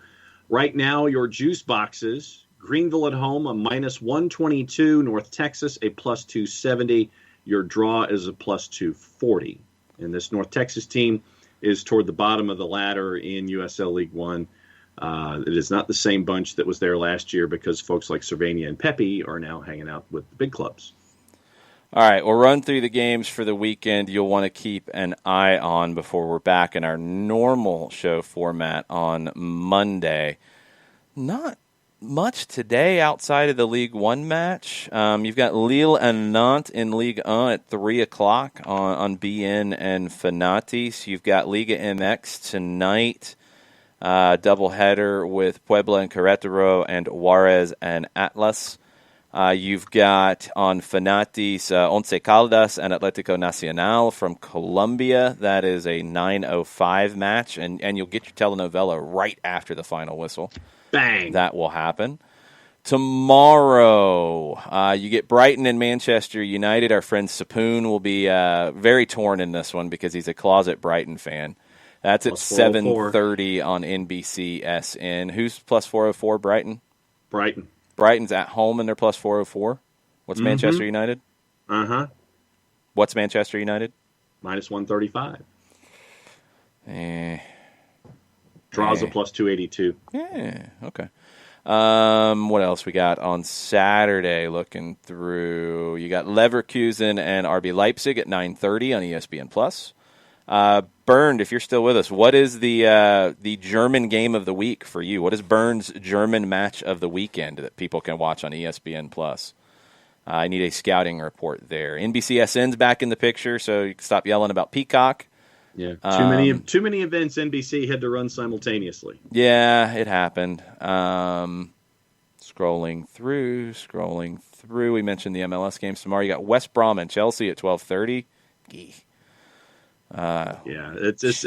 not a it is not a really good Saturday for stuff in the Premier League. Everton's a plus 112 at Crystal Palace. Chelsea's a minus 256 at West Brom. Burnley is a plus 229 at home against Southampton. Leipzig Leverkusen is Burn's Bundesliga match of the week. Yeah, Okay. that's the one I was thinking too. That's at 9:30 on ESPN Plus, so that'll be on during the Power Hour tomorrow. That'll be on my second screen. Leipzig plus 129, Leverkusen plus 204. Your draw plus 268. Leverkusen, the home dog. I've got to go with Leipzig on that one though. The Bundesliga game at 12:30 is not pleasant either. Schalke and Werder Bremen, although you can watch Josh Sargent in that one, see if he's actually playing as a 9. You've got Inter and Fiorentina at 2:45 on ESPN Plus. You've got Real Betis and Real Madrid at 3 o'clock on BN and Fanatis. Man, things are just getting wacky now with all the games happening at once. And that's also with that Nashville game at 3:30 against Houston. That is on TUDN and Univision and Twitter to watch. So all kinds of things tomorrow. The Premier League games, I believe the good ones are Sunday. That is what's being reported. Tottenham and Newcastle. We'll see if Miguel Almiron actually gets to start because, he should. I saw some report about Miguel Almiron not being good. I think this was in the Stej Call Athletic article about Almiron not being consistent or being middling. I don't remember what the wording was. And I thought about throwing something. I refrained. I think the reason why there's been any question about Miguel Almiron at Newcastle has been the manager who is there currently. Ding. Not because of his performances. That feels like a bunch of nonsense to me. 9:30 on Sunday, Hoffenheim and Bayern. I'll be keeping an eye on that one. I think Cincinnati folks will be keeping an eye on that one. I'm sure the numbers are very slanted towards Bayern in that one. Manchester City and Leicester at 11:30 on Sunday. Barca is in action for their first La Liga match in the season at 3 o'clock on Sunday. They host Villarreal, and Roma and Juve at 2:45. We'll see if the Weston McKennie show continues for Juventus. Manchester City minus 333, Leicester plus 886. Yes, that feels right. What's the Hoffenheim Bayern one? Hoffenheim Bayern, we're efforting. And I missed it, and I'm sorry. I apologize. NBCSN, 7 o'clock on Sunday morning. Sheffield United hosting Leeds. That one had draw screaming all over it. Bayern minus 417. Hoffenheim is basically plus 1,000. Leeds in Sheffield has a draw written all over it, according to John Nelson. Yeah, let me click that one real quick. And it is Sheffield United plus 173, Leeds plus 166, your draw plus 241. Yeah, give me Leeds. I think Sheffield United gets found out this year. That's just me. Yeah, all right. Aaron Ramsdale is not Dean Henderson. No, I just don't think they're that special. I think Leeds can be special, and I think Leeds' system will, if Sheffield sticks with their 3-5-2, Leeds can eat that up. If they're going to play 3 in the back and Leeds is going to play 3 up top that pressure's high, that could get ugly for Sheffield if Leeds is effective. I don't like that setup for Sheffield United. Pacine, the Newcastle apologist, chimes in. Just kidding, Alex. Yes. Bruce loves Miggy. He's just trying to figure out how all the new pieces fit together, trying to get some different looks out of the team. But he's making a mistake leaving Miggy out. He's absolutely making a mistake leaving Miggy out. And if you want to see how the pieces fit, why don't you put him around one of your best players? I'm just saying. I do not like Steve Bruce. Nope. I don't like the job he is doing at all. And Forecard is yelling at you, says the Leeds win, all caps. I was reading the numbers. I said it screams draw. I was just reading the numbers. Captain Ragamuffin says, Jason, if you love Bielsa so much, why don't you just marry him? Hey, Bielsa's not for every team. I'll make that 100% clear. I like the way he looks at the game. I think he's a better manager than a lot of managers out there, but he's not a fit for every team. Not at all. He would not fit at a top club in the Premier League. He would. I have Bamford. Hey, I have Bamford and Costa in my fantasy team. So I mean, I'm not ignoring Leeds United. Okay, I'm still going here. Give me a second. I like Bielsa's approach. I think he's very influential, but the managers who have more success and are a better fit for more teams are the ones who are a little more pragmatic. Because Bielsa will play that system up against any team, up against any person out there, up against any level. It doesn't matter. He's going to play the way he's going to play. There is no plan B. And you need a plan B sometimes. You 100% need a plan B. And that's what hurts Bielsa. But Leeds and what he's done there is a perfect fit for him. And I just love the way he sees the game. So I'm not going to marry him, Ragamuffin. I know you're kidding. It's all good. But I do like them in this game for sure. And I think they beat Sheffield United. Yeah. Last one on the board from Byrne. Tyler Adams should play a lot. All the other midfielders are hurt. Not saying Tyler doesn't deserve the starts, but sometimes Nagelsmann prefers better ball players, talking about Leipzig. So we'll see if Adams is in the lineup. That's tomorrow morning. We'll be talking about it during the Power Hour where we get you set for the MLS weekend. That is a busy one. Run-up tomorrow night, 7 o'clock for the run-up. Is that what your guys are shooting for? That's what you guys are shooting for. Yes, 7 o'clock, and I will be doing it from Birmingham, Alabama. Okay. Time. Well, John will be in Birmingham. Kelly will be somewhere in the metro area. That will be 7 o'clock for Atlanta, Chicago. Power Hour for the whole MLS weekend and whatever else happens in the morning. Thanks for hanging out with us this week. Thanks for hanging out with us this morning. Mucha plata, y'all. Mucha plata, y'all.